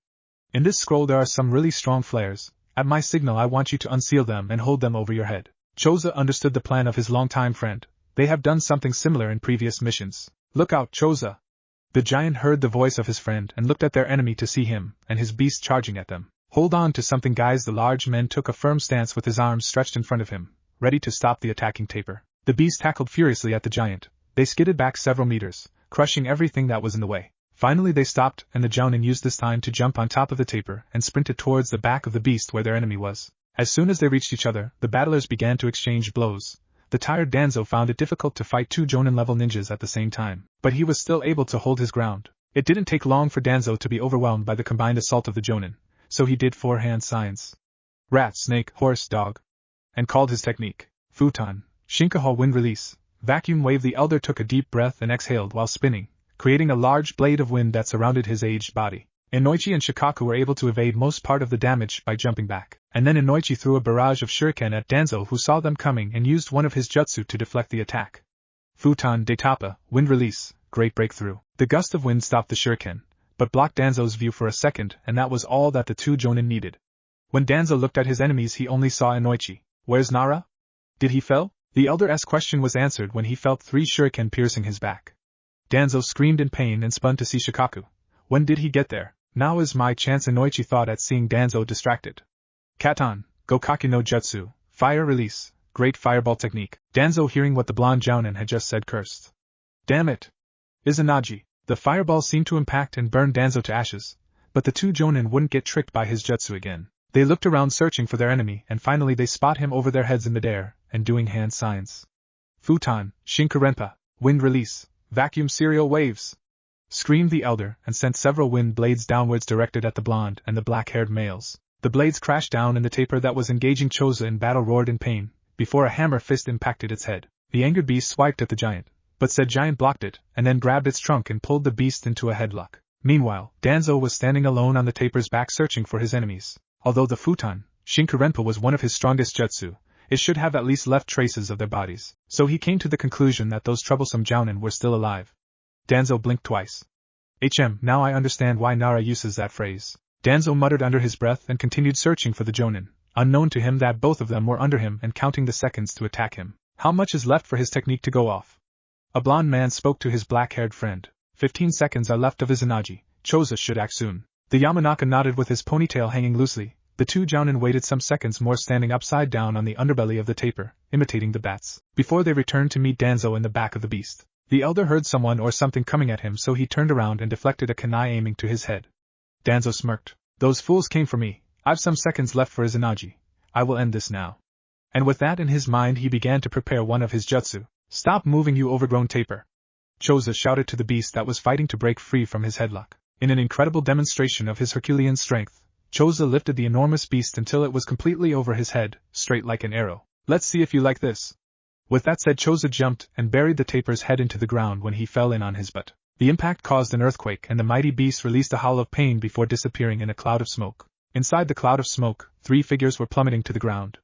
2 of them had black hair, and the other one had blonde hair. Just when Danzo was about to release his wrath upon the 2 jonin, the ground that was his summon began to shake and rise. Soon they found themselves in a vertical position using chakra to avoid falling, but when the giant slammed the beast in the ground they lost control of their chakra and ended up in a free fall towards the ground. Choza, do it now! Shikaku screamed while falling, and then both he and Enoichi pulled out their ninja string, tied it around a kunai, and threw it to the chest armor of their giant friend to stop their fall, while Danzo used a wind of stream he blew to soften the impact on the ground. The titanic Akimichi quickly collected some of his chakra into the scroll that was residing on his big palm and the flares were unsealed. Then he crushed them with his hand strong enough to just activate them, and raised his hand up in the air. The exhausted Danzo quickly whipped his head up to see how the blinding light emanating from the sitting giant's hand illuminated the dark sky with a red glow. Are they calling for help? Why would they do that? I'm sure someone has already seen or heard the battle between Baku and the Akimichi. Though the confounded Danzo. Shikaku, who was now on the ground alongside Enoichi, and Choza, put his hands on the rat sign. Kagemain no Jutsu, shadow imitation technique. Danzo scoffed at the sight in front of him. It is useless, Shikaku. There's no Lee. The elder stopped at mid-word. His eyes widened at seeing how the large shadow that the giant Akimichi produced was already enveloping him. Rabbit, boar, he tried to complete the hand signs for his Anaji. But before he could complete it, Shikaku's shadow had already traveled through Choza's and reached him. Shikaku raised one hand and grinned when Danzo's body imitated him. Capture complete. He is all yours, Enoichi. Enoichi smiled and aimed at the captured warhawk. It is over, Danzo. Shintenshin no Jutsu. Mind-body switch technique. The blonde man's body slumped forward as conscience left him. For a second the clearing filled with the sounds of war got as silent as a graveyard. That is, until Choza spoke with his booming voice.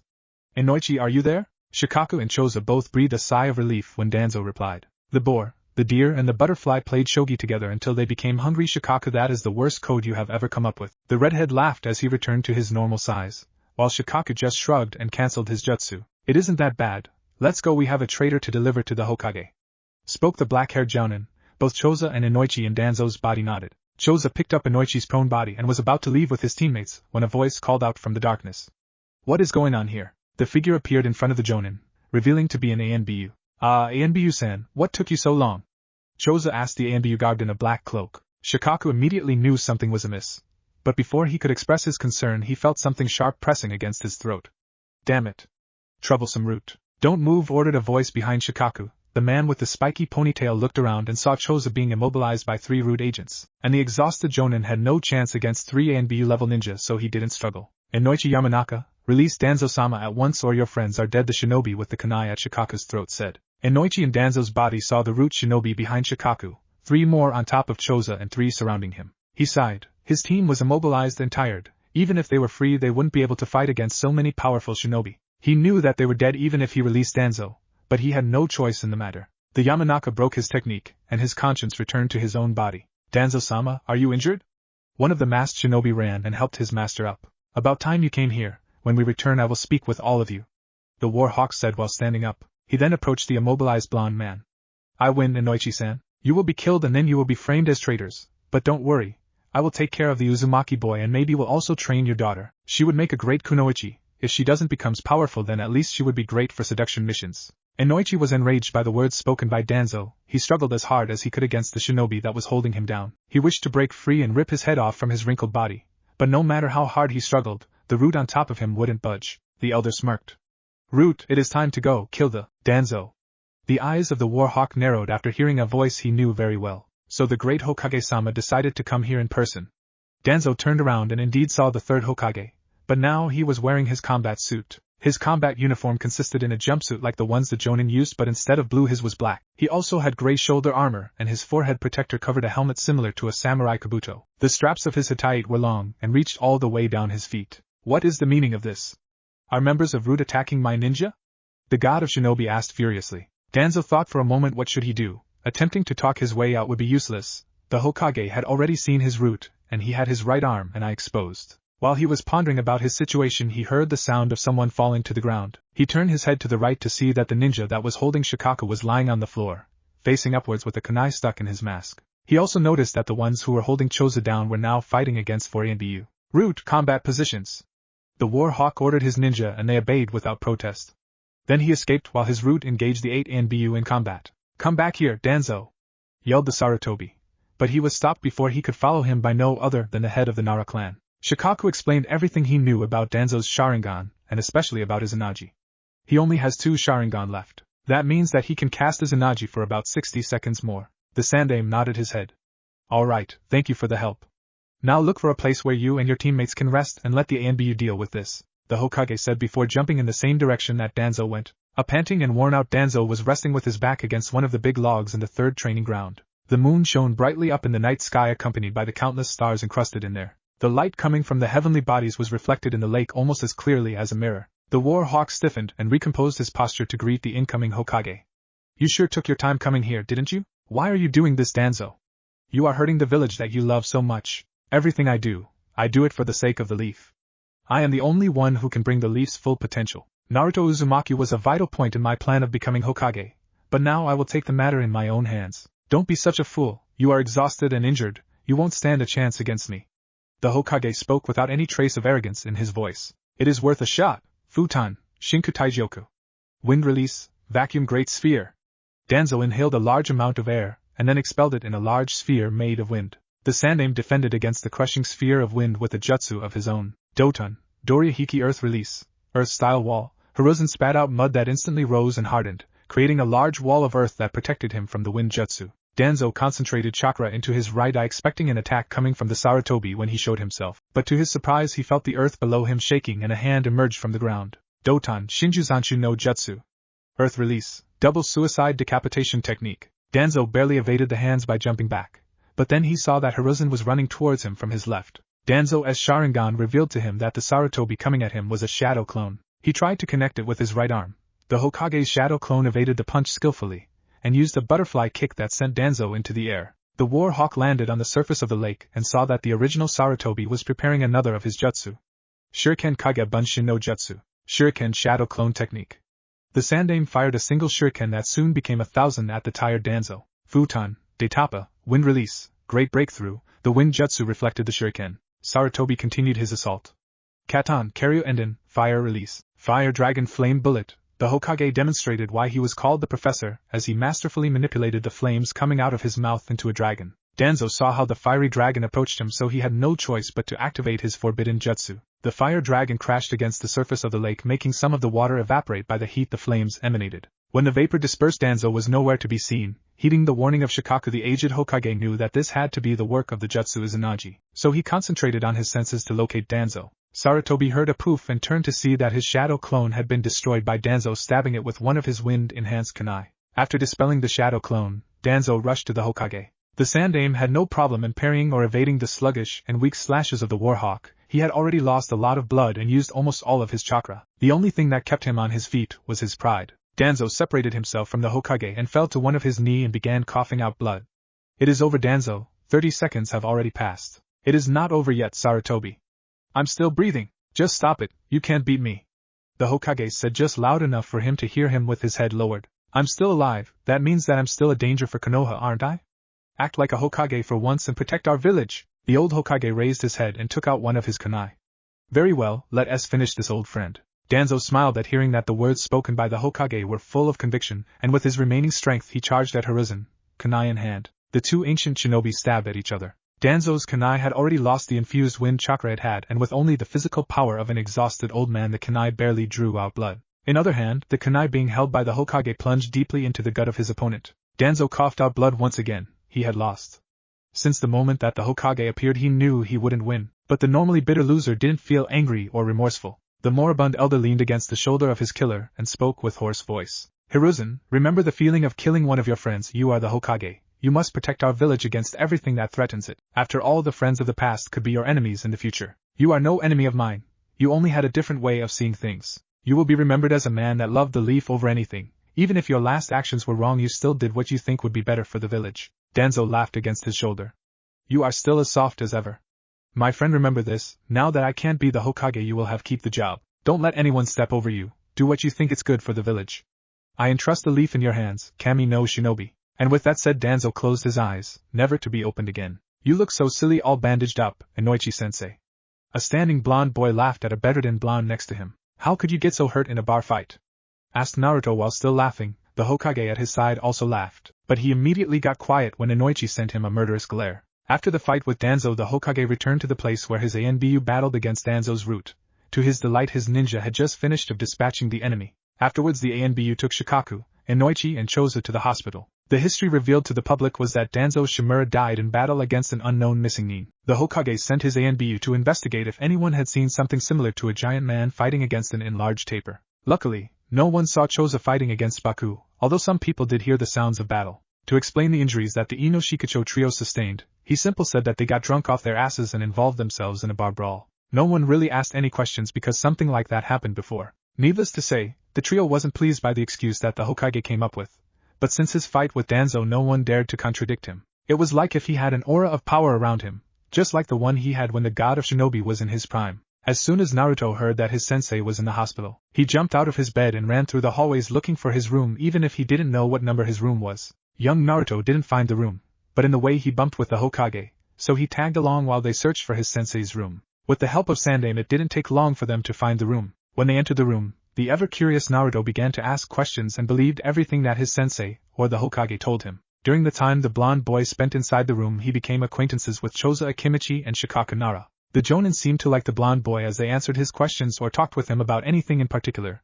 The lazy Shikaku even played a round of shogi with him. Enoichi turned his head to the left to see that his disciple was now listening eagerly to the large man as he shared one of the many adventures that the Eno Shikacho had been in. It was totally worth it, Daddy. Enoichi was brought out of his thoughts when someone tackled him into a hug. The sand blonde Jonin smiled at seeing his daughter. Hello, Enoheim.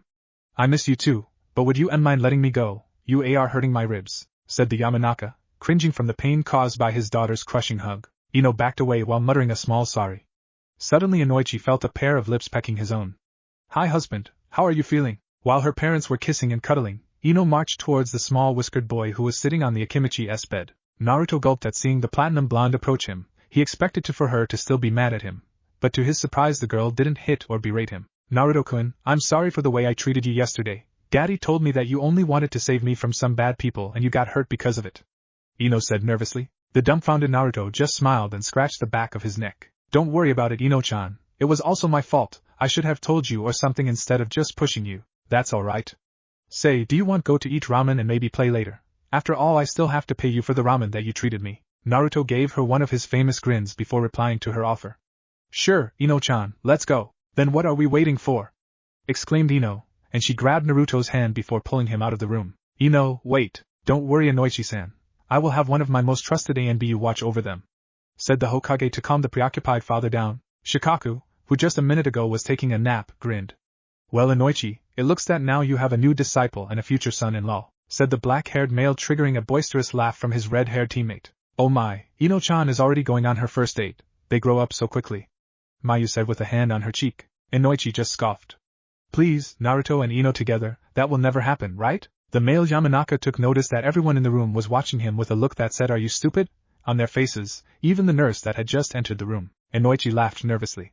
Right, no one answered. Beep, beep, beep. By ringing loudly, an object fulfilled its purpose as its cries stirred the individual hiding underneath purple silk sheets. Not taking kindly being woken up, a hand shot out of the bedding. At first the extremity palpated around the small table, unable to find the object making all that noise, but finally the hand found it, and with a not-so-gently slam turned the alarm off. Silence reigned once again in the bedroom now that the evil alarm clock had been defeated, but the damage was done. The young girl under the bedding wouldn't find sleep anymore. Getting out of her hideout, Eno Yamanaka sat up and let the soft sheets slid down her body as she stretched her arms over her head. Her camisole that matched the color of her sheets raised high enough to reveal the creamy skin of her flat stomach. It was early.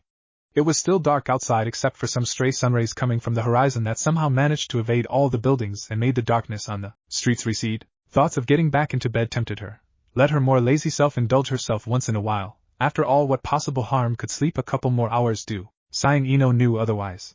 Beauty had a price and she was more than willing to pay for it. Letting out one last yawn before getting up, Eno went directly to her vanity table. Seeing the lack of sunlight, she decided against opening the curtains. Instead, she opted to press the switch collocated conveniently next to her mirror that would turn on the lights of her room. Eno blinked a couple of times to let her eyes grow accustomed to the light. Afterwards, she took a moment to look at herself in the mirror. Then she took her brush and began the arduous task of combing her hair out of any knot that could have been formed while she was resting. Once she made sure her hair was smooth and free of knots, she began the second phase of her daily ritual. Take a bath. After gathering enough clothes out of her walk-in closet, she made her way towards her bathroom, where she promptly took off her camisole, pajama pants and underwear before taking a shower. Finally, after easily 30 minutes, Eno exited the bathroom fully dressed in her usual attire that consisted in a purple sleeveless top with high collar that reached above her bandaged abdomen, a purple skirt cut at the sides that revealed her also bandaged thighs, a pair of white and purple elbow warmers, and in her waist, being used as a belt, was her recently earned Hittite. Now she was almost done. The only thing remaining to do was fixing her hair. So once again Eno sat on the chair of her vanity table and began running her hands and fingers through the still wet blonde locks. The Yamanaka took a hold on her favorite brush and combed her hair with utmost dedication. She tried different styles, pigtails, curls, a long single braid, even buns, but in the end she decided to tie her hair up in the same ponytail with bangs covering the right side of her face that she always wore, ever since she let her hair grow past her shoulders. Sparing one last approving smile at her reflection, she stood up and left her bedroom. Eno walked down the staircase. Guided by the delicious fragrance of freshly made breakfast, she soon entered the kitchen, and to her surprise the only person in there besides her was her mother. "Morning, Mom," said the young Yamanaka. Mayu Yamanaka stopped cutting vegetables and turned around to greet her daughter. "Good morning, Eno-chan. Did you sleep well?" Eno smiled and took her seat at the table. "Yes, I did, Mom." "Say, where's Naruto-kun and Dad?" The older woman stirred the boiling contents of some pots at the stove and answered. "Your dad left earlier. He said he was needed at the intelligence division." Eno nodded, knowing perfectly how busy her father could be sometimes. "And Naruto-chan, well, I think the sleepyhead is still snoring in his bed," Mayu said with a giggle. The Yamanaka heiress stood up abruptly. "What? From all the days he could have overslept, it had to be this one." Now, calm down, Eno-chan," Mayu said soothingly. "Your father probably trained him to exhaustion again." Eno sighed. "Do you want me to go wake him up?" "Yes, please do so, or else you both are going to be late." Doing as her mother told her to, Eno went upstairs and walked past her bedroom, her parents' bedroom, and reached Naruto's. Knocking a couple of times on his door, Eno soon came with the conclusion that if he was really sleeping then mere knocking wouldn't wake him up, so she shrugged and entered his room. As messy as ever, thought Eno as she walked closer to the bed, evading discarded shirts, pants, scrolls and other things that lay randomly on the floor. Once she was close enough to the sleeping blonde, she called out to him. "Up and shine, Naruto-kun, it's morning already." Her voice didn't reach him by the way he kept snoring, his mouth open wide and a little bit of drool escaping his lips. Seeing as her first plan didn't work out as planned, she was about to resort to more extreme ways, when an idea popped up in her mind. Reaching to the window next to the blonde's bed, she opened the orange curtains in one swift shift and let the sunlight do the dirty work for her. Eno thought she won when the sun hit Naruto's face, but to her disappointment the Uzumaki just mumbled something in his sleep and turned to his left to escape the light's assault. The Yamanaka felt her patience run thin, so she went to the side Naruto was facing, grabbed his shoulders and began shaking him. "Naruto baka, wake up already. If you don't, we will be late." The rough wake-up call seemed to be working when Naruto began to stir, but then suddenly the sleeping blonde caught her hands and then pulled her towards him. Eno yelped loudly when she felt herself lose her balance, and then fell on top of her fellow blonde. Time seemed to freeze for the platinum blonde. One moment she was trying to wake the Uzumaki up, and now she was on top of him, his arms tightly secured around her slim waist. Her body tensed and her face flushed beef red when she felt Naruto's warm breath tickling her ear while the boys slept unaware of their intimate position. She tried to get up, but froze when her hands traced the firm chest of the boy beneath her, only now realizing he wasn't wearing a shirt. Trying once more to separate herself from the blonde boy, Eno found out that his hands wouldn't budge from their position even when she started to struggle fiercely against his hold. Her efforts to escape resulted in her being pressed closer to Naruto as he moved one of his hands to her back and pushed her down. She felt her breasts being pressed against his naked torso, his hands holding her like if she was his lifeline and his essence filling her nostrils. It had a slight tint of sweat in it, probably because of the same action of sleeping, but it still carried the Naruto-ish aroma that made her feel lightheaded. "Maybe we can stay like this for some more. We have time and I still feel a little sleepy," thought Eno as she cuddled her way to rest her forehead on the boy's shoulder. Eno's lips curved into a smile when he felt the heaving of Naruto's chest. His deep breaths were proof of how soundly the boy was sleeping. Gosh, Daddy must have worked you to the ground again. The position they were in triggered a flow of memories in the girl's mind. Flashback. 3 blondes were in an ample training ground surrounded by trees. 2 of them were next to each other while the last, and only female in the group, was watched them while sitting comfortably on top of a rock. "All right, Naruto, today's session is almost over," said a tall blonde to a kid currently doubled in exhaustion, his hands on his knees and taking deep breaths to regain the lost oxygen. The tall blonde was no other than Eno Yamanaka, his arms crossed and a serious expression on his face while talking to his disciple. "To finish up, I want you to do push-ups non-stop until I return from shopping for tonight's dinner." The sand blonde man looked at his sitting daughter. "Eno-chan, could you come here for a moment?" The girl did as his father told her. She pushed herself off the rock and ran towards her dad, excited to be able to help. "Eno-chan here will make sure that you do as I commanded you to, And if Eno-chan tells me that you stopped, then I'll make you run 20 laps more around the training ground. Understood? The 8-year-old boy gulped but nodded nonetheless. Good. Now Enoheim, I will be away for a while, so you are in charge meanwhile. With that said, Enoichi leaned forward and kissed the top of his daughter's head and walked away. Now completely alone, the two stared at each other until the girl broke the silence. What are you waiting for, Naruto-kun? Feeling slightly intimidated by the smirk on Ino's face, he got down to the ground and began the push-ups. The Yamanaka observed keenly as the boy did the exercise without many problems and soon grew bored of it. Naruto was around his 30th push-up when he felt some extra weight on his back that almost made his arms falter. Eno-chan, what are you doing? Asked the blonde boy as his arms kept trembling under the weight. Sitting on top of the boy's back with her legs crossed, she answered. My clothes will get dirty if I sit on the ground, the boy replied, struggling a little. Can't you find other place to sit that it isn't on me? Don't tell me this is too much for you? Daddy would be disappointed to see his disciple struggling to lift little Oelmi. Naruto knew that Eno was toying with his pride, but he wouldn't give her the satisfaction of seeing him defeated, so gathering all the strength he could, he lowered himself until his nose almost touched the ground and then lifted himself back up.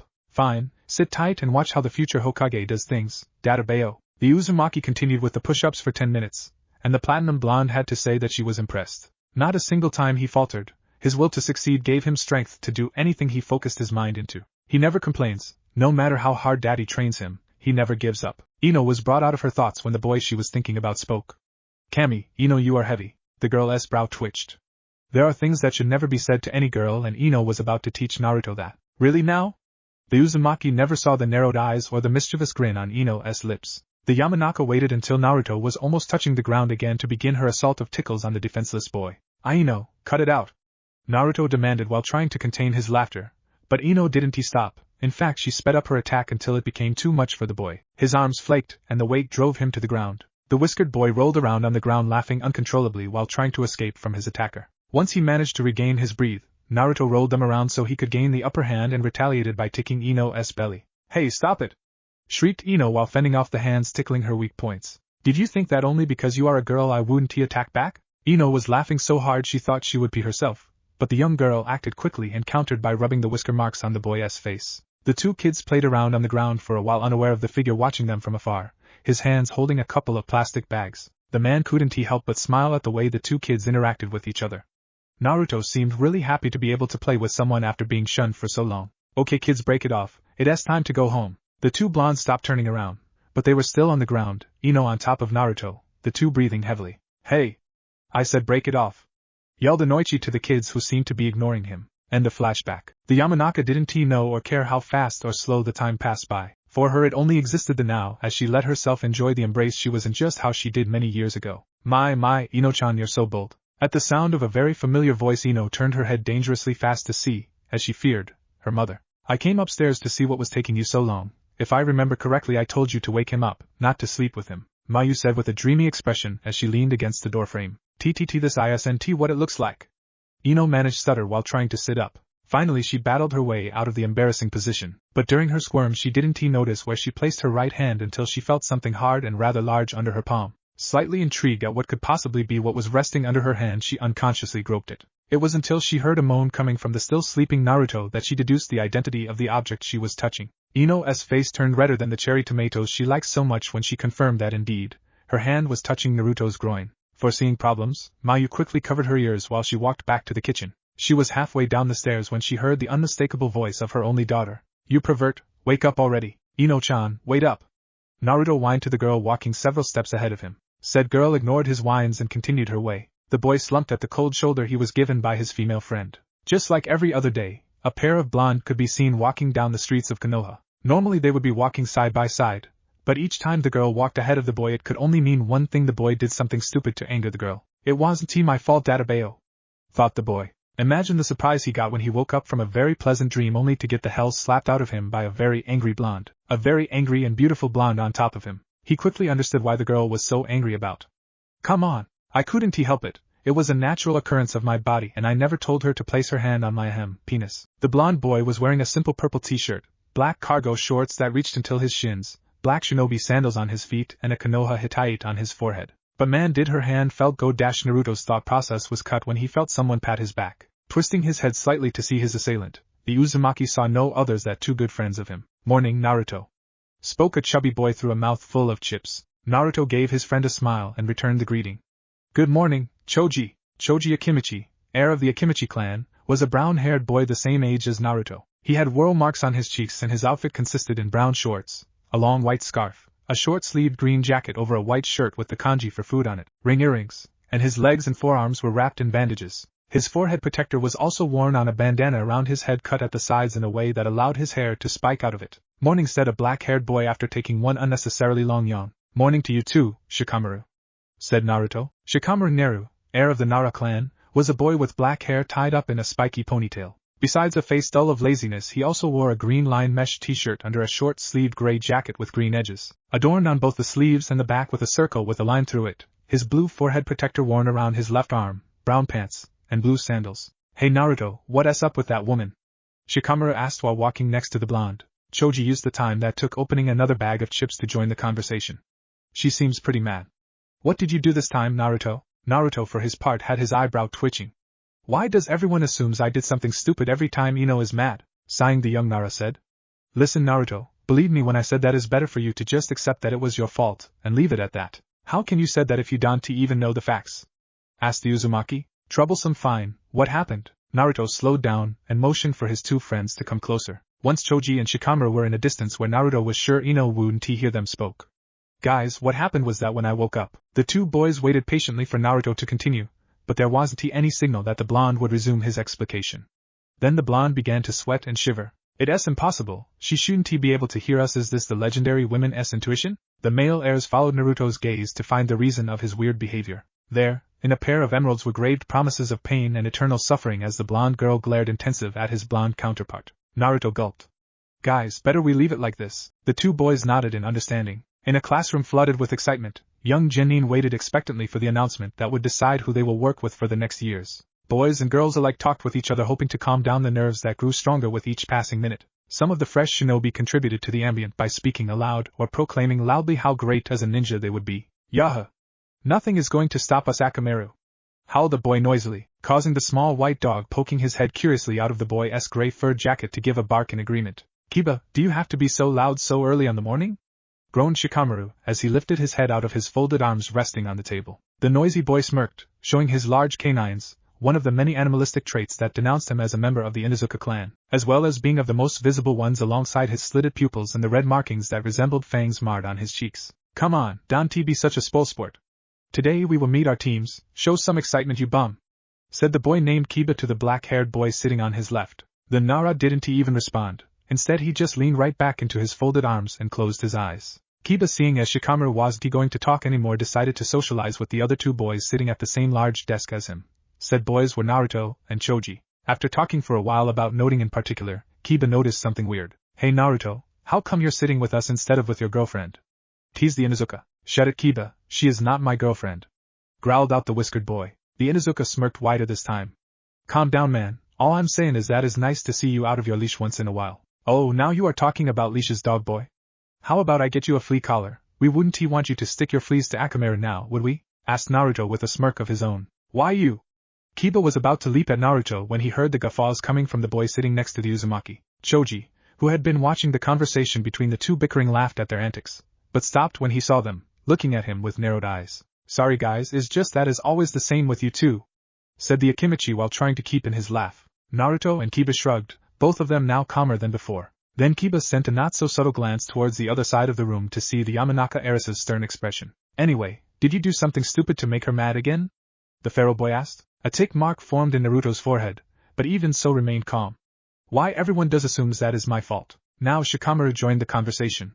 It is your fault. You are too dense for your own good. Before the sapphire-eyed boy could ask about what he meant, an insanely loud yell was heard that silenced the whole classroom. Shut up already. When the ringing in his ears disappeared, Naruto looked at the front of the classroom to see, unsurprisingly, his academy teacher, Irika Yumino. The teacher, presented in the proper uniform of a Konoha chunin, spoke when everybody took a seat and remained quiet. Good morning everyone. Beginning today all of you are real ninjas, but you are still merely rookie genin. The hard part has just started. Suddenly a girl with bright pink hair and a red dress raised her hand. Excuse me, Sensei. Yes, what is it, Sakura? Replied the scared man with a smile. Why isn't Mizuki-sensei here?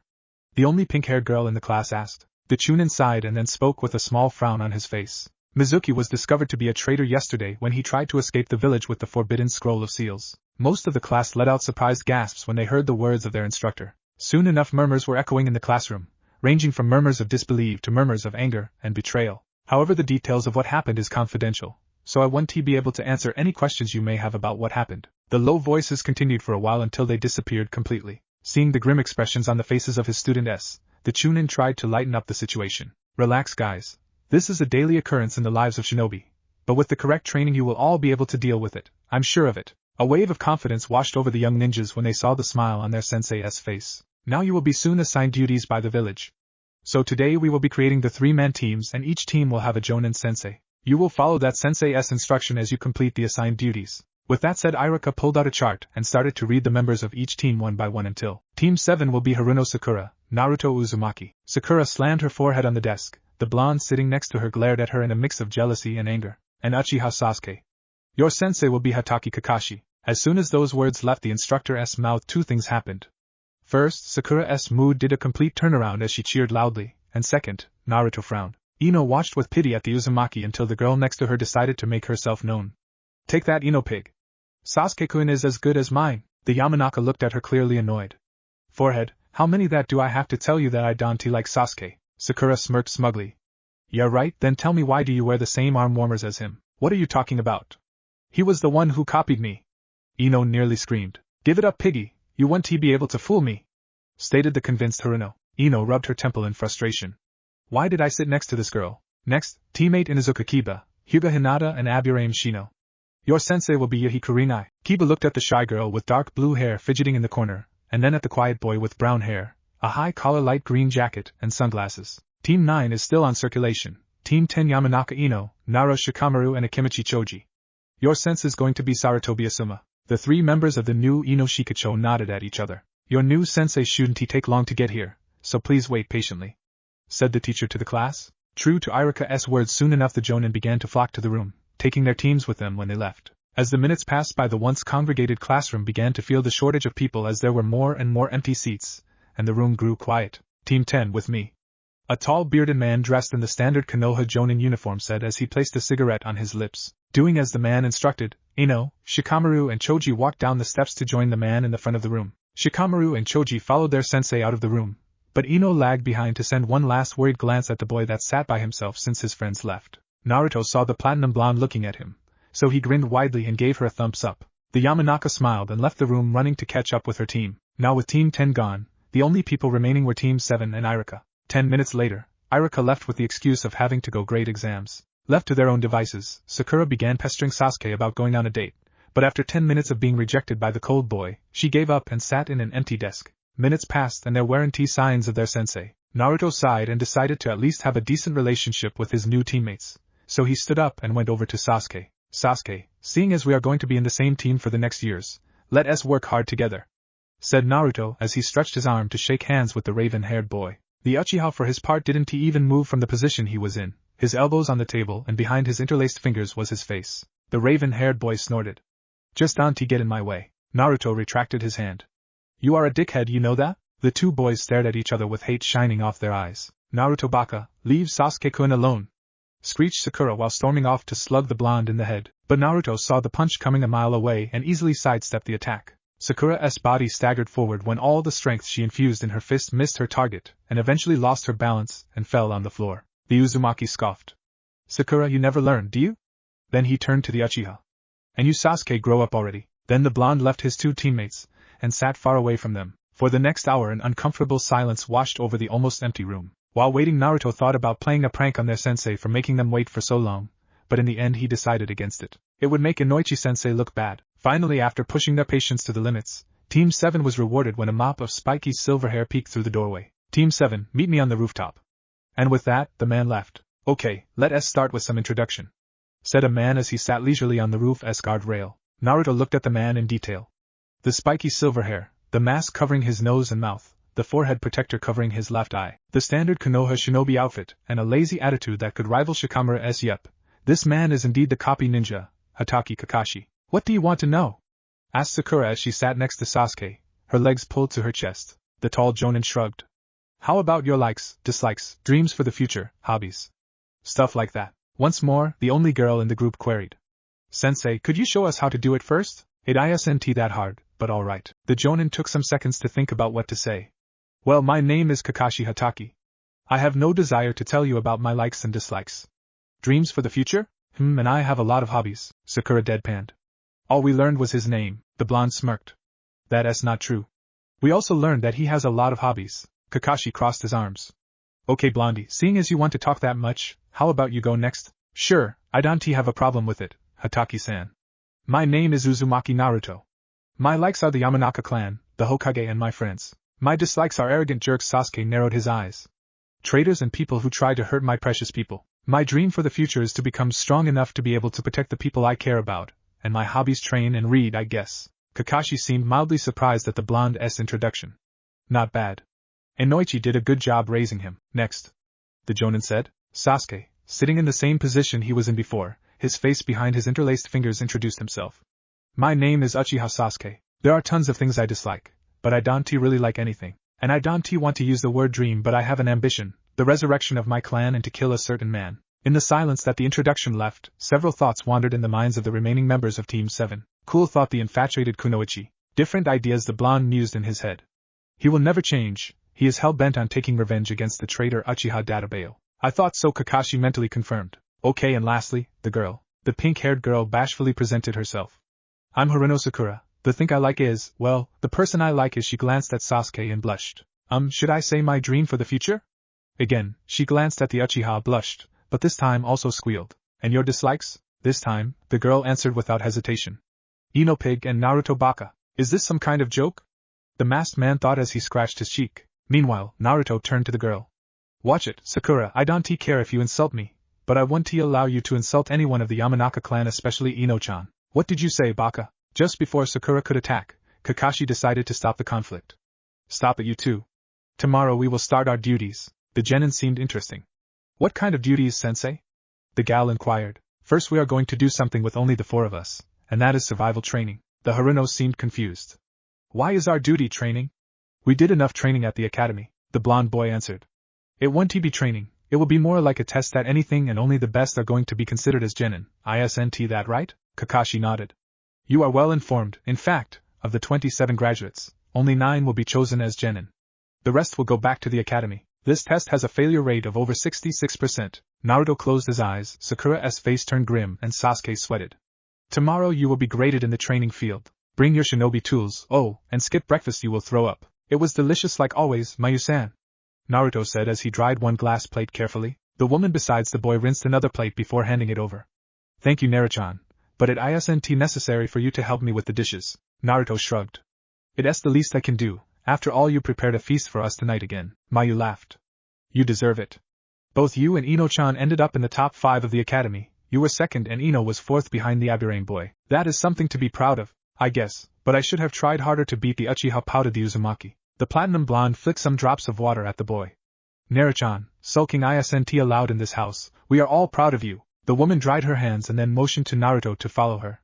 Come on, let's see what Eno-chan and my husband are up to. The blonde boy followed Mayu out of the kitchen and into the dining room, where Eno and her dad were sitting at the medium-sized mahogany table. Mayu took her place next to Enoichi and across Eno, while Naruto sat next to the young girl facing his sensei. Naruto, Eno has just told me about her team and their sensei. Tell me about yours. Enoichi said calmly. The Uzumaki straightened his posture and spoke. Hi, sensei. Team 7 is conformed of Haruno Sakura, Uchiha Sasuke and I. The jonin assigned to the team is Hatake Kakashi. In our meeting we introduced ourselves and Hatake-san told us about a test we are supposed to undergo before being fully accepted as genin. The details about the test are in this paper. The Uzumaki pulled out a folded paper from his pocket and passed it to his sensei. The blonde man unfolded the paper and read it. I see you are expected at the 3rd training ground by 5 a.m. Enoichi set the paper on the table. I am not going to lie to you, Naruto. I'm not pleased with Kakashi being your team leader. The Uzumaki cocked his head. Why is that? I thought he was one of the strongest shinobi in Konoha. He is one of the strongest and famous ninja of the leaf, but I don't think he is capable of teaching properly. Your team is not the first team he has been assigned to. He has tested several teams before and none of them passed his trial. Explained Enoichi. Eno looked at her mother like asking for confirmation. Mayu nodded to her unspoken question. So what? The jonin raised his eyebrows at Naruto's answer. I don't care if his test is hard. I'm positive that I can pass. After all, I was trained by the best sensei in all Konoha. Naruto said, his words carrying tons of conviction. Databale. Everyone at the table smiled. The bright words of the boy lifted the mood in the room. So, Enoichi-sensei, got any advice for tomorrow? I am afraid I can't tell you much. Kakashi likes to keep his secrets under wraps. But I can give you a tip, look underneath the underneath. The night deepened, the moon and the stars reached their peak. The lights of the homes of Konoha were for the most part turned off, as their residents rested and recharged energies for a new day. But for a young blonde boy, sleep just wouldn't come to him. Eventually Naruto grew bored of gazing at his ceiling and got out of his bed. Silently, Naruto left his bedroom, walked down the stairs and into the kitchen. He didn't bother in turning the lights on. His eyes had long since accustomed to the darkness. Besides, the moonlight entering from the window above the sink illuminated well enough. He opened the fridge and rummaged through its contents until he found what he was looking for. The sapphire-eyed boy opened the plastic lid of the milk carton before guzzling the liquid inside down his throat. Use a glass. You're not the only one in the house that drinks milk, you know. Scolded a voice behind the boy. Turning around, Naruto asked. Hey Eno-chan, can he sleep? Of course I can tea. If I could I wouldn't be here. Eno proclaimed as she took a glass out of a wooden cupboard and sat on the kitchen counter. Pass me the milk, the Yamanaka ordered. The blonde boy approached the sitting girl, leaned against the counter where she was and poured milk on her glass. Eno murmured a small thanks and took a sip from her glass. Naruto used this time to take a better look at the girl. She was wearing her purple pajamas with white dots on both the shirt and the pants. Her blonde hair cascaded down her back and some bangs covered the right side of her face. But what really made him blush was that her pajama top had the upper buttons unbuttoned and exposed a moderate amount of skin. Naruto shook his head out of any dirty thought before focusing his attention back to the Yamanaka. Eno lowered her glass and licked any remains of milk on her lips. Are you nervous for tomorrow's test? She asked. The Uzumaki passed a hand through his hair. Maybe a little, but I'm also excited. Excited? Eno looked at Naruto in confusion. Yeah, after we pass this last obstacle we will be finally full-fledged genin. What can be more exciting than that? Remarked the boy with a big grin. The platinum blonde leaned back a little, while her legs swung playfully from left to right. Her toes occasionally brushed against the soft fabric of Naruto's pants. You sound awfully confident in that. What if we don't pass? We will pass. We have worked very hard for this and nothing is going to stop us from becoming ninjas, he said. For a moment the pair of blondes ceased talking and just enjoyed the song of the crickets, and each other company. I am sorry about today, I don't know what came over me to ignore you the way I did. The girl apologized. Naruto placed a hand on her shoulder. Don't sweat it, maybe it was my fault for oversleeping. You're right, it was your fault after all. Naruto's sweat dropped at Eno's words, but the girl only giggled. But I forgive you this time. Just make sure it doesn't happen again, okay mister? Said Eno while poking Naruto's chest. Hi. I got it, Hime-sama. Naruto said mockingly. The platinum blonde pushed herself off the counter. Good boy. Now servant, walk me to my room. Naruto chuckled. Anything for you, Enoheim. Eno blushed, but it went unnoticed in the dark. With that said, Naruto led the blonde girl out of the kitchen and guided her to her bedroom, where he left her to go to his own room, but not before exchanging good nights. Soon after Naruto and Eno climbed on their respective beds, they quickly fell asleep. In the end it wasn't the nerves that caused their lack of sleep, but rather the bitter feeling of not talking to each other through the day. The next morning Naruto made his towards the training ground 3, the place Kakashi told them to go for their last trial before they could call themselves true genin of the leaf. The sun hadn't started its shift yet, but the dawn approached with each passing minute, and Naruto made sure to truly enjoy the cool air of the limbo between day and night. Throughout years of rigorous training with Enoichi, the blonde boy grew accustomed in waking up earlier than the sun. After all, his sensei had drilled into his head the meaning of the famous proverb of the early bird catches the worm. Wanting to give a good second impression to Kakashi, Naruto woke up 20 minutes earlier to prepare for the trial. Naruto dressed up in his usual purple t-shirt, cargo shorts and sandals, but added a ninja pouch full of all the tools he sorted out for the test into the mix. Heeding Kakashi's words, Naruto didn't eat breakfast and left the house as silently as a ninja mouse, but not before first taking the bento box that Mayu had made for him the night before, with him. While approaching the clearing of the training ground, Naruto could see two shadowy silhouettes coming from the east and the west. As the distance between them receded,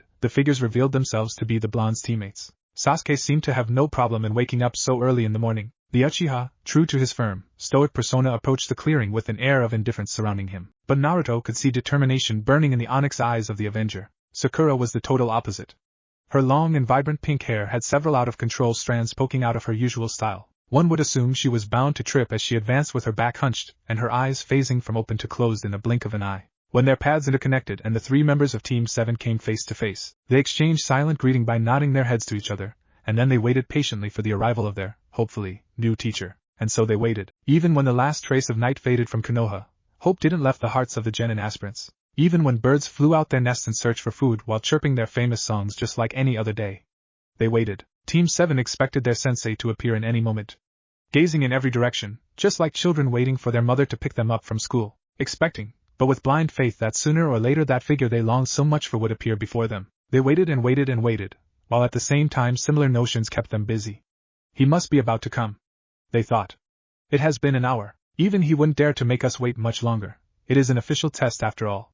They reassured. Poor children, they didn't have an idea of how much they were underestimating the jonin called Kakashi Hatake. You're late! A loud shriek scared Naruto, and made him hit the back of his head against the hard bark of the tree he was resting against. He took some seconds to rub his damaged head, and then he turned towards the source of the noise. The Uzumaki saw a fuming Sakura, an irritated Sasuke and a sheepishly Kakashi. Sorry about that. A black cat crossed my way and I had to take the long route. The jonin apologized. Sakura was about to yell something at Kakashi again, but when the man with silver hair saw Naruto coming his way, he used this as a chance to change the topic in discussion. Yo, Naruto. Finally up? The blonde had to control his rising temper when he saw the man acting so leisurely after arriving hours later than the scheduled time. I apologize. I came at the hour you told us to, but after seeing you were 2 hours late, I decided to rest under the shadow of a tree. I must have fallen asleep. The boy explained. Kakashi nodded. All right, but you must be more careful. A true ninja must always be alert to his surroundings. There was something in Kakashi lecturing him about how a ninja should behave that made Naruto want to act the same way Sakura did just moments ago, but by biting down on his tongue Naruto succeeded in suppressing those feelings. Let's get this show on the road, shall we? Hatake, after saying that, reached to his back and pulled an alarm clock out of the ninja pouch that he kept secured on his waist. Let's see, the man mumbled as he tinkered with the clock. Right now is a little over 10 o'clock, and if the test ends at noon that means that you guys will have a little less than 2 hours to complete the test. Team 7 nodded, but when a certain blonde shinobi processed the words of the jonin in his head, he knew something was off. The Uzumaki turned to his teammates, his brows furrowed. Did he say a little over 10 o'clock? Questioned the boy. Sakura and Sasuke shook their heads in agreement. You slept for about 3 hours, dope. Spoke the Uchiha with a little of amusement in his voice. Naruto, for his part, was not amused. This guy, he's the total opposite of Inoichi-sensei, Databeo. The blonde was visibly angered with his irresponsible team captain, and he decided to let it know. What kind of jonin are you? The blonde's outburst surprised both the Uchiha and Sakura. They rarely ever saw the normally calm Naruto lose his composure, but it seemed that Kakashi's annoying antics were too much for him. While the young ones were shocked, Kakashi was unfazed and kept his lazy gaze fixated on Naruto. A busy jonin, that's what. You're not even a genin yet, so I doubt you can understand my responsibilities. Naruto glowered. Being busy isn't an excuse for being 5 hours late. Tabeo, calm down, Naruto. Sakura tried to stop the rising argument between her teammate and their sensei, but a certain alter ego inside of her thought otherwise. Cha, go Naruto, put him in his place. The boy with the whiskers ignored the girl and continued lashing out his opinion of the silver-haired shinobi. If you can't be on time for something as important as an official test, then how can we expect you to be a proper sensei? The duties of a jonin sensei are to teach, train and protect his team until they are able to it themselves. But with you as our sensei, then we'll probably end up dead the first time we leave the village. As soon as those sharp words left Naruto's mouth, a gentle breeze visited the clearing and with it Kakashi vanished. Confusion wasn't able to reach the faces of the youth. Instead, they turned into shock, surprise and amazement when they saw that the jonin was now behind Naruto, his right hand turning the boy's hair into a spiky, blonde mess and speaking with a solemn voice. I promise you all that if we ever go out on a mission, I'll protect you guys even if it kills me. And then, Kakashi was gone and was once again next to the log where he placed the clock, as if he had never moved. Of course that only applies if you pass my tests, that is. Naruto kept silent. Sakura was still dumbfounded by the sheer speed that the jonin demonstrated. No way. I couldn't even see him. Sasuke wasn't in a much different state than Sakura's.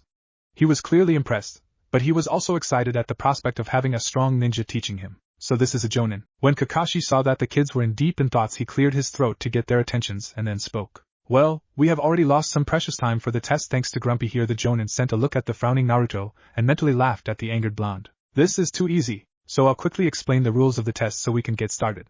Kakashi then pulled out a pair of bells from his pocket and showed them to the kids. Here are 2 bells. Your task is to take these from me before noon. Those who cannot get a bell from me will get no lunch. Also, the tall man then pointed at one of the 3 stumps aligned in a row. I will tie you to one of these stumps and make you watch me as I eat in front of you. In unison, the empty stomachs of Sasuke, Sakura and Naruto growled like fierce beasts when the underlying motive of the do not eat breakfast rule was revealed. The bells jingled and the eyes of the hungry and young ninjas were drawn to them. You only need to get 1 bell. There are 2 bells, that means that one of you will definitely be tied to a stump. Kakashi's face then turned grim.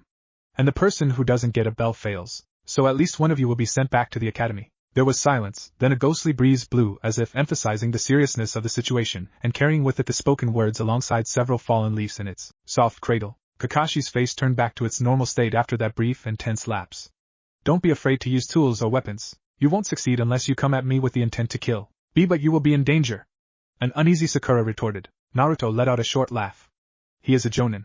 We will need every kunai and shuriken in our disposal if we want to stand a chance. So you have finally acknowledged me? I guess you guys aren't so bad, said Kakashi. Okay, let's get going. Ready. The three soon-to-be genin tensed and prepared every muscle in their bodies for the test that would decide their futures as shinobi. Start. The kids disappeared in a blur as they jumped out of the clearing and into the foliage surrounding it. Kakashi turned his head in several directions, seemingly to search for his charges, but actually he was grading their hiding skill. He knew he didn't have to look for them. The bells hanging from his waistband would eventually lure them in, so he did what fishers do after casting the bait. He waited. Up in the branches of a tree, Naruto watched the jonin from afar. His breath was slow and quiet, while his movements were done with the stealth and grace of a tiger stalking a prey ignorant of its future demise. To his surprise and irritation, the man standing in the center of the clearing produced a book from his back pouch and began to leaf through it. He was mocking them. That much was obvious. He was inciting them to attack, but at the same time he was making clear that he didn't consider any of them as a real threat to his bells. Naruto took a deep breath to calm down. Getting mad would only hinder his chances to succeed. He had to consider all the options he had and then choose the best one. Attacking head-on was crossed out of the list, because then he would be doing exactly what Kakashi wanted. Waiting for one of his teammates to attack was another option. But Sasuke was probably considering the same idea, and the blonde boy was sure that Sakura would be the most hesitant in attacking of all of them. Maybe a long-range attack will work. No. It won't. There were several meters distancing them. Also the projectiles weren't sure to hit, and if the jonin saw them approaching him, then he could probably connect the direction of the fly of the weapons with his location. The Uzumaki let out a weary sigh. The clock was ticking, he couldn't waste more time. If Sakura and Sasuke weren't going to attack, then he would have to strike first. Kakashi is clearly overconfident. If I can surprise him somehow, then maybe I could have a chance against him, but how? An imaginary light bulb lighted up on top of the blonde head. The shadow clone jutsu that Enoichi Sensei taught me. I'm sure Kakashi won't be expecting a genin to use that technique. Naruto then smirked and formed a cross-shaped hand sign with his hands. Let's see if I can pull this off. Down in the clearing, Kakashi was enjoying his literature, but he was also wondering why the kids hadn't attacked yet. I didn't expect them to be this hesitant. Maybe I should go after them instead? As he pondered whether he should look for them or not, he heard a soft thump some feet away from him. He looked up from his book and he saw Naruto standing firmly with his hands near the first pair of side pockets of his shorts. Ah, you finally show up. I was starting to think you kids wouldn't even try to take the bells from me, Kakashi said as he flipped a page from his orange book. Now what are you reading? This time the jonin didn't even look at the Uzumaki. His visible eye stuck firmly on the book. I'll tell you when you are older. What's wrong? Aren't you going to come at me? Aren't you going to pull that book away? Naruto asked back. Don't worry about it. It won't make a difference against you guys. Naruto took a deep breath. It is now or never. And pulled out from his pockets a pair of kunai. He held the knives in a reverse grip, opting to stabbing rather than slashing with them, and then went to the jonin with a speed that surprised his teammates. But for Kakashi, the blonde might as well be walking. The boy brandished his cold, black steel as he pulled his left arm across his face to gain strength for the moment. He would have to plunge the blade deep into the silver-haired man's chest. Although Kakashi seemed to pay no attention to the blonde, he was ready to defend himself according to the situation. Naruto telegraphed his attack too soon, something that Kakashi blamed his inexperience for, and therefore could be easily avoided, parried or blocked. To the surprise of the veteran, the boy jumped back before getting into an arm distance, and flung the kunai on his left hand towards the jonin at almost point blank.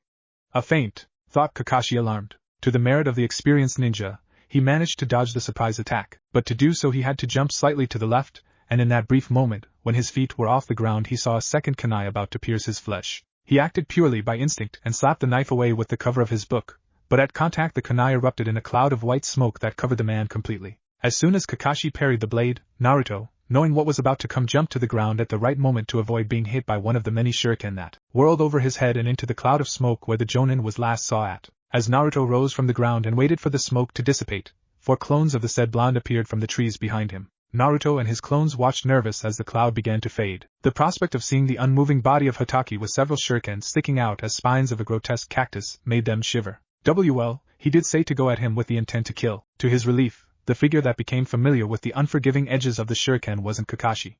Instead of flesh and blood, the weapons pierced the hard bark of a log. You know, that was quite the ruthless attack you pulled out there. A replacement. When Naruto heard the voice of the lazy jonin, he turned around to see the unscathed Cyclops leaning against the tree, and reading that insufferable book of his. Again, When you threw your first kunai at me at such a small distance I thought you wanted to hit me with it, but actually you were counting on me to evade and leave myself open for your second kunai, which it actually was a smoke bomb with a henge on it. Kakashi separated from the tree and approached the blonde. If you wanted to surprise me, then you certainly did so. Who would say that someone still fresh from the academy could be able to pull off an advanced jutsu such as the shadow clone technique? Naruto let out a short laugh. I know some that could do that and more by the time they were my age, isn't that right, Hataki-san? Said Naruto in the same way a small boy would do when knowing a secret, and wouldn't tell. The jonin stopped walking and raised an eyebrow at the blonde. How much does this kid know? My past isn't exactly forbidden information, but still it isn't something that a genin should have access to. Kakashi shrugged. So, what are you going to do now? Do you still have an ace up your sleeve or are you giving up? Give up? I don't know the meaning of that word. The whiskered boy then addressed the two clones on his left. You two will be support, keep your distance, and then he looked at the clone to his near right. You and I will go on the offensive. We'll attack at my signal. As soon as Naruto was done giving orders, the clones assigned as the support moved farther away from Kakashi and the remaining blondes, while the original and the remaining clone prepared to charge. Now! The words flew out of his mouth and the two blondes clad in purple charged together in perfect synchrony. Kakashi remained calm for his part.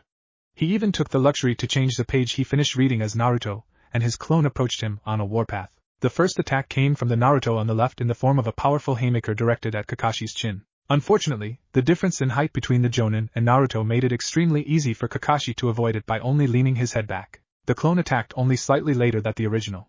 The fake Naruto used a low roundhouse kick to try and take down the Jonin, but said Jonin jumped over it while giggling over something he read in his book. Before his feet could touch ground, he had to block with his free hand the kick born from the momentum gained from the original Naruto's missed punch, and that came over the head of the still crouching clone. Kakashi readjusted his hand position to grab the blonde's ankle and then used the body of his attacker as a weapon when he threw him towards the speechless clone. Naruto's body flew past the cloud of smoke that came with the destruction of his clone, fell on his right side and then rolled himself back to his feet. I need backup. Also I want someone to fill in the empty position in the front lines. The clones obeyed and threw a mixed rain of 2 kunai and 4 shuriken. In an impressive demonstration of skill, Kakashi managed to catch the kunai that came the fastest by inserting a finger in the hole near the handle and then used it to deflect the rest of the missiles. All with his eyes still glued to the small orange book. The clone that joined the original on the offensive tried to hit the Jonin with a punch when he was close enough, but Kakashi simply sidestepped the attack and then dispelled the clone with a chop to the neck. Now Naruto was gritting his teeth. He had never felt so frustrated before. Everything he tried seemed to be useless against the Jonin. He knew there was a vast difference between the two of them, but still it seemed unreal to know that while trying his hardest he couldn't even touch his adversary, an adversary that was clearly toying with him. The irritated boy allowed his most headstrong instincts control him for the time being. He rushed forward and lashed out with his right fist in a punch that contained all of his pent-up frustration. Naruto regretted his reckless attack when his fist met nothing but air. A ninja isn't supposed to get caught from behind, idiot. Up in the trees, the still hiding kids' eyes widened when they saw their examiner crouching behind Naruto, but what really caught their attention was the position of Kakashi's hands. Is that the seal of the tiger? No way.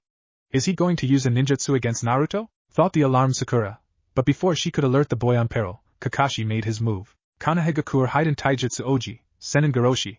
Konoha Hiden Secret Taijutsu Technique, 1000 Years of Death. Hataki declared the name of his technique in an overly dramatic way and then pushed his index and middle fingers up Naruto's ass. Kakashi expected the blonde to scream in pain and fly some meters in the air because of the chakra he used in his technique, but to his surprise, Naruto managed to save his butt by doing a quick replacement with his last clone, and now he was standing several meters away from the Jonin. You sick freak!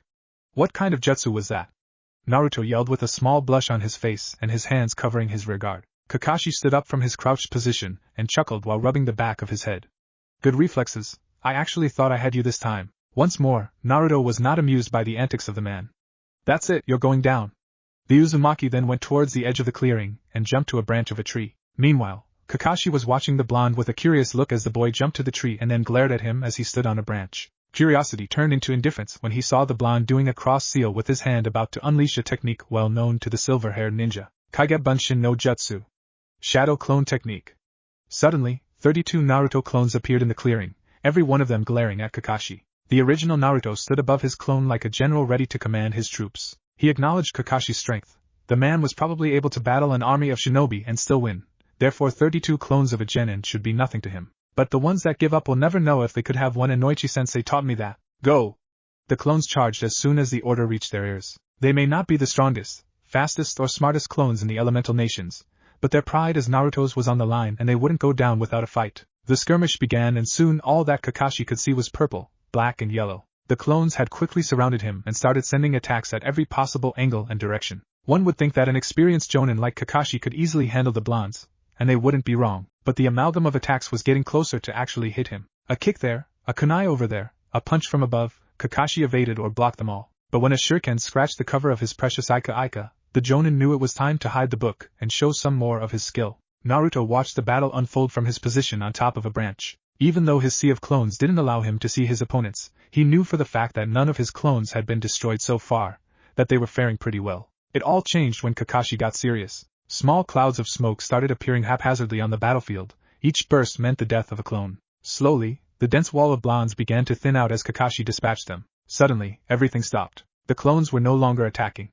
They looked at each other in confusion instead. Naruto could feel exactly when each one of his clones was destroyed when he focused on the task. That's why he grew worried when he counted 12 clones when there should be only 11 remaining. That could only mean two things: either he did his math wrong, or Kakashi was posing as one of his clones. The original blonde saw that his confused clones were beginning to lose their composure, therefore he decided to act before they started killing each other. "Everyone, please calm down and pay attention to me," yelled Naruto. Once the clones were looking at him, he continued, "I want you to gather and form 4 lines with 3 Narutos in each line." Once more the clones obeyed and gathered in the desired formation. "You want to play, Kakashi? Fine, let's play." Naruto cleared his throat and then addressed the clones. "My fellow Narutos, I'm afraid to tell you that there's the possibility that someone gathered here isn't one of us." Several gasps were heard coming from the clones at the same time. "But don't you worry, I know the perfect way to unmask this fake." Naruto scanned the crowd beneath him for anything out of place, hoping that Kakashi would make a mistake and reveal himself. "If he is here, then he is hiding really well," thought the Uzumaki. "So to find this fake we will play," Naruto says. And Naruto says, "Sit down." The group of clones reacted quickly and sat down on the dirt. "Morons," thought Sasuke, not seeing a point in the childish exercise that the blonde was doing. "Why doesn't he just release the jutsu?" Naruto nodded his head a couple of times. "Not bad." Now Naruto says, "Stand up." All the Narutos sitting in the clearing stood up immediately. "Good, he's playing along. It's time to end this," thought the blonde as he focused his eyes on the group of clones. Naruto says, "Jump." Kakashi, still transformed as Naruto, jumped, but then realized that he was the only one that jumped. All the clones stood completely still. "It's a trap," he thought as he discovered what the boy up in the tree was planning. He hoped that no one had seen him jumping, but unfortunately for him, they did. "There he is! Get him!"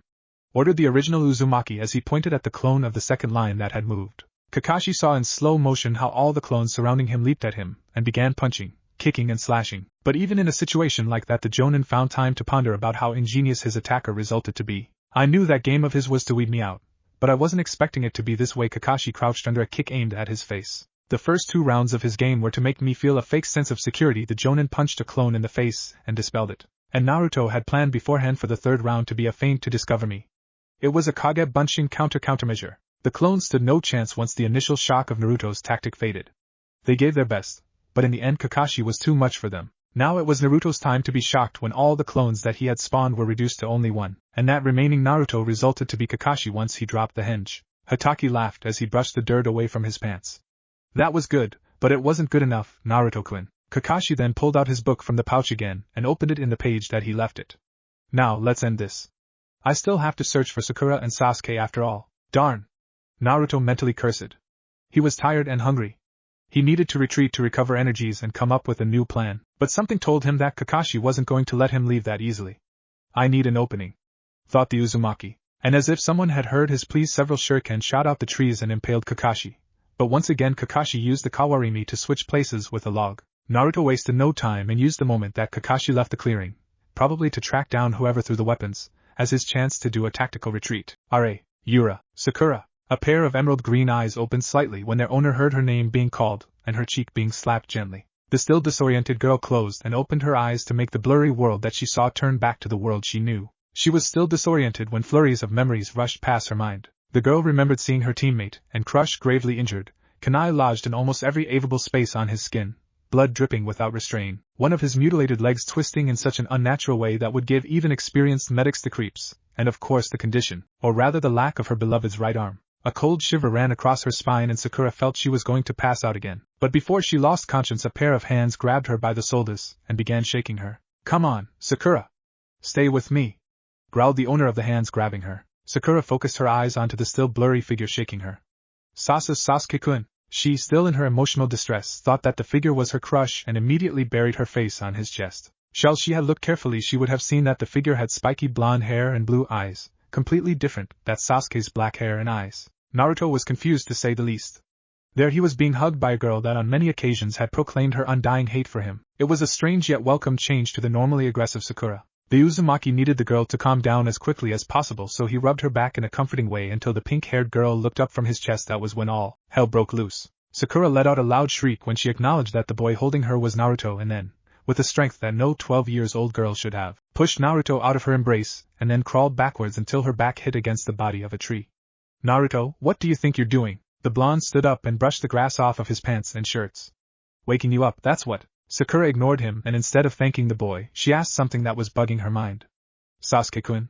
Where's Sasuke-kun? Naruto answered to calm the agitated girl down. He's fine. He was trapped by one of Kakashi's jutsu back in the clearing. Sakura let out a sigh of relief and then stood on shaking legs. She was about to go help her crush, but Naruto stopped her. Wait, Sakura, I need to talk to you, the Harino snarled. What do you want, Baka? I'm busy. Naruto frowned at her attitude. Our time to get the bells is running out, so just hear me, okay? That's why I don't have time for you. I need to help Sasuke-kun so we can both have a bell and you don't. Sakura turned her back on him and began walking away. For once, Naruto had enough of her fits, so he ran up to her and stopped her from leaving by grabbing her left shoulder. Sakura, what's the matter with you? I understand that you don't like me, I really do. But I have never done anything to you to make you hate me this much. Sakura surprised Naruto when she turned around and attempted to slap him all over his face. He avoided it, but ended up losing his equilibrium and fell backwards. Now Naruto was on the ground while Sakura glared at him. So much unadulterated hate shone off her narrowed, emerald eyes that the blonde boy found it impossible to look away, or even move. Never done anything to me? Never done anything to me? The girl's tone got higher and bitter by each word that rolled out of her tongue. How can you be so cynical, you thief? That broke Naruto out of his shock-filled stupor. He then stood up, walked closer to Sakura and fixed a glare at the girl, accusing him of being a thief. The difference in height was minimal. Sakura stood at 148.5 centimeters while Naruto was slightly taller than her with his 149 centimeters. I'm not a thief, Sakura. Tebeo! The indignant blonde exclaimed. Yes, you are! Retorted the persistent girl. All right, Sakura. Enlighten me. What have I ever taken from you that made you call me a thief? What could you possibly have that I don't that would make me do something as lowly as stealing? Tears threatened to spill from the girl's eyes. Sakura was getting emotional by the intensity and direction that their argument was taking, but she refused to let the thief see her cry. You stole my best friend. That totally floored Naruto. Best friend? What is she talking about? Sakura, you're not making any sense. The gal with the pink hair laughed bitterly. Sure, act like you don't know what I'm talking about. While Sakura continued her rant, Naruto was still deep in thoughts. Her best friend, could she be referring to Eno? Suddenly a memory was displayed on his mind. Wait, don't tell me this has something to do with what happened almost 4 years ago. So now you remember? Obviously I'm talking about that day in the park. The day that you took my best friend away from me, screamed the girl while she remembered the most painful event in all of her childhood. Flashback. 8 years old Sakura Haruno waited patiently next to a slide for her best friend to arrive to the park that they often frequented. Sakura had been told by her friend to meet her at sunset because she wanted to introduce her to a very good friend of her. Sakura was excited at the prospect of meeting a new friend, especially someone that was apparently very special to her blonde friend. The pink-haired girl felt butterflies fluttering on her stomach when she saw her best friend, Eno Yamanaka, cheerful as always, dragging someone behind her by the hand under the orange-tinted sky. You see, Sakura had always been shy around people that she didn't know. The root of her lack of autoesteem originated from the bullying that she received because of her slightly larger than the average forehead. It was until she met Eno that she started breaking out of her shell. The nervous gal fidgeted with the red ribbon that accentuated her face in order to make some last-minute adjustments. The red ribbon was a gift from Eno and the weapon that she used to battle the bullying from other kids. With it, she no longer hid her forehead behind her bangs. Instead she showed it proudly to the world. Hey, Sakura-chan! Greeted Eno with a big smile on her face. Sakura returned the smile and the greeting. Hi, Eno-chan. Then she noticed the kid grabbing Eno's hand and trying to hide behind her. He must be Eno-chan's friend. Sakura was a little surprised that the friend that Eno wanted to introduce to her was a boy, but when she saw how shy the kid was, she couldn't help but think of how similar he was to her the first time that she met Eno's friend. Having been on his shoes before, Sakura decided this time to be the assertive one. So she confidently walked to the boy behind Eno and introduced herself. Hello, I'm Harino Sakura, nice to meet you, said the girl as she flashed the prettiest smile that she could muster. Eno was surprised but also happy at the new and confident Sakura. The face of the boy behind Eno was shining with happiness at Sakura's friendly attitude. That's why he no longer hesitated in greeting the girl. Nice to meet you too, my name's Uzumaki Naruto. Sakura's eyes widened considerably, and it was then that she recognized the unmistakable spiky, blonde hair and whisker marks of the loner of the playground. She immediately got away from Naruto and then turned to the confused Eno, the confident and assertive girl turning back to the insecure and meek girl that she originally was. Eno-chan, what is he doing here? Asked Sakura as she pointed at the suddenly downcast blonde. Her arm trembled in a mixture of fear and nervousness. Eno quirked her eyebrows, confusion clearly etched on her face. What's wrong, Sakura-chan? She asked. Instead of answering, Sakura acted. She marched up to the blondes and pushed the boy away from her friend. The boy let go of Eno's hand as he fell to the ground and landed on his butt. Sakura then grabbed the Yamanaka's hand and led her away from Naruto. Are you alright, Eno-chan? Did he do anything to you? Sakura asked Eno, but the blonde girl's eyes kept glued on the sad boy lying on the ground, even as she was being led away. When the Yamanaka finally understood what Sakura had done, she broke the hold that the Haruno had on her hand and ran back to the side of her fellow blonde. Naruto-kun, are you okay? Eno asked as she helped Naruto back to his feet. When the saddened Naruto only nodded, Eno lashed out at the girl that had hurt him. What's the matter with you, Sakura? Said girl took a step back when she heard her dear friend yelling at her. Her hands were pulled close to her chest as she spoke back. What are you doing with him? My mom tells me I must stay away from him. You should as well, Eno-chan. Why should I stay away from him? Because your mom says so. But my mom says that. Before the stuttering girl could finish speaking, Eno interrupted her. It doesn't matter what your mom says, Sakura. You don't even know Naruto-kun and still you're treating him badly.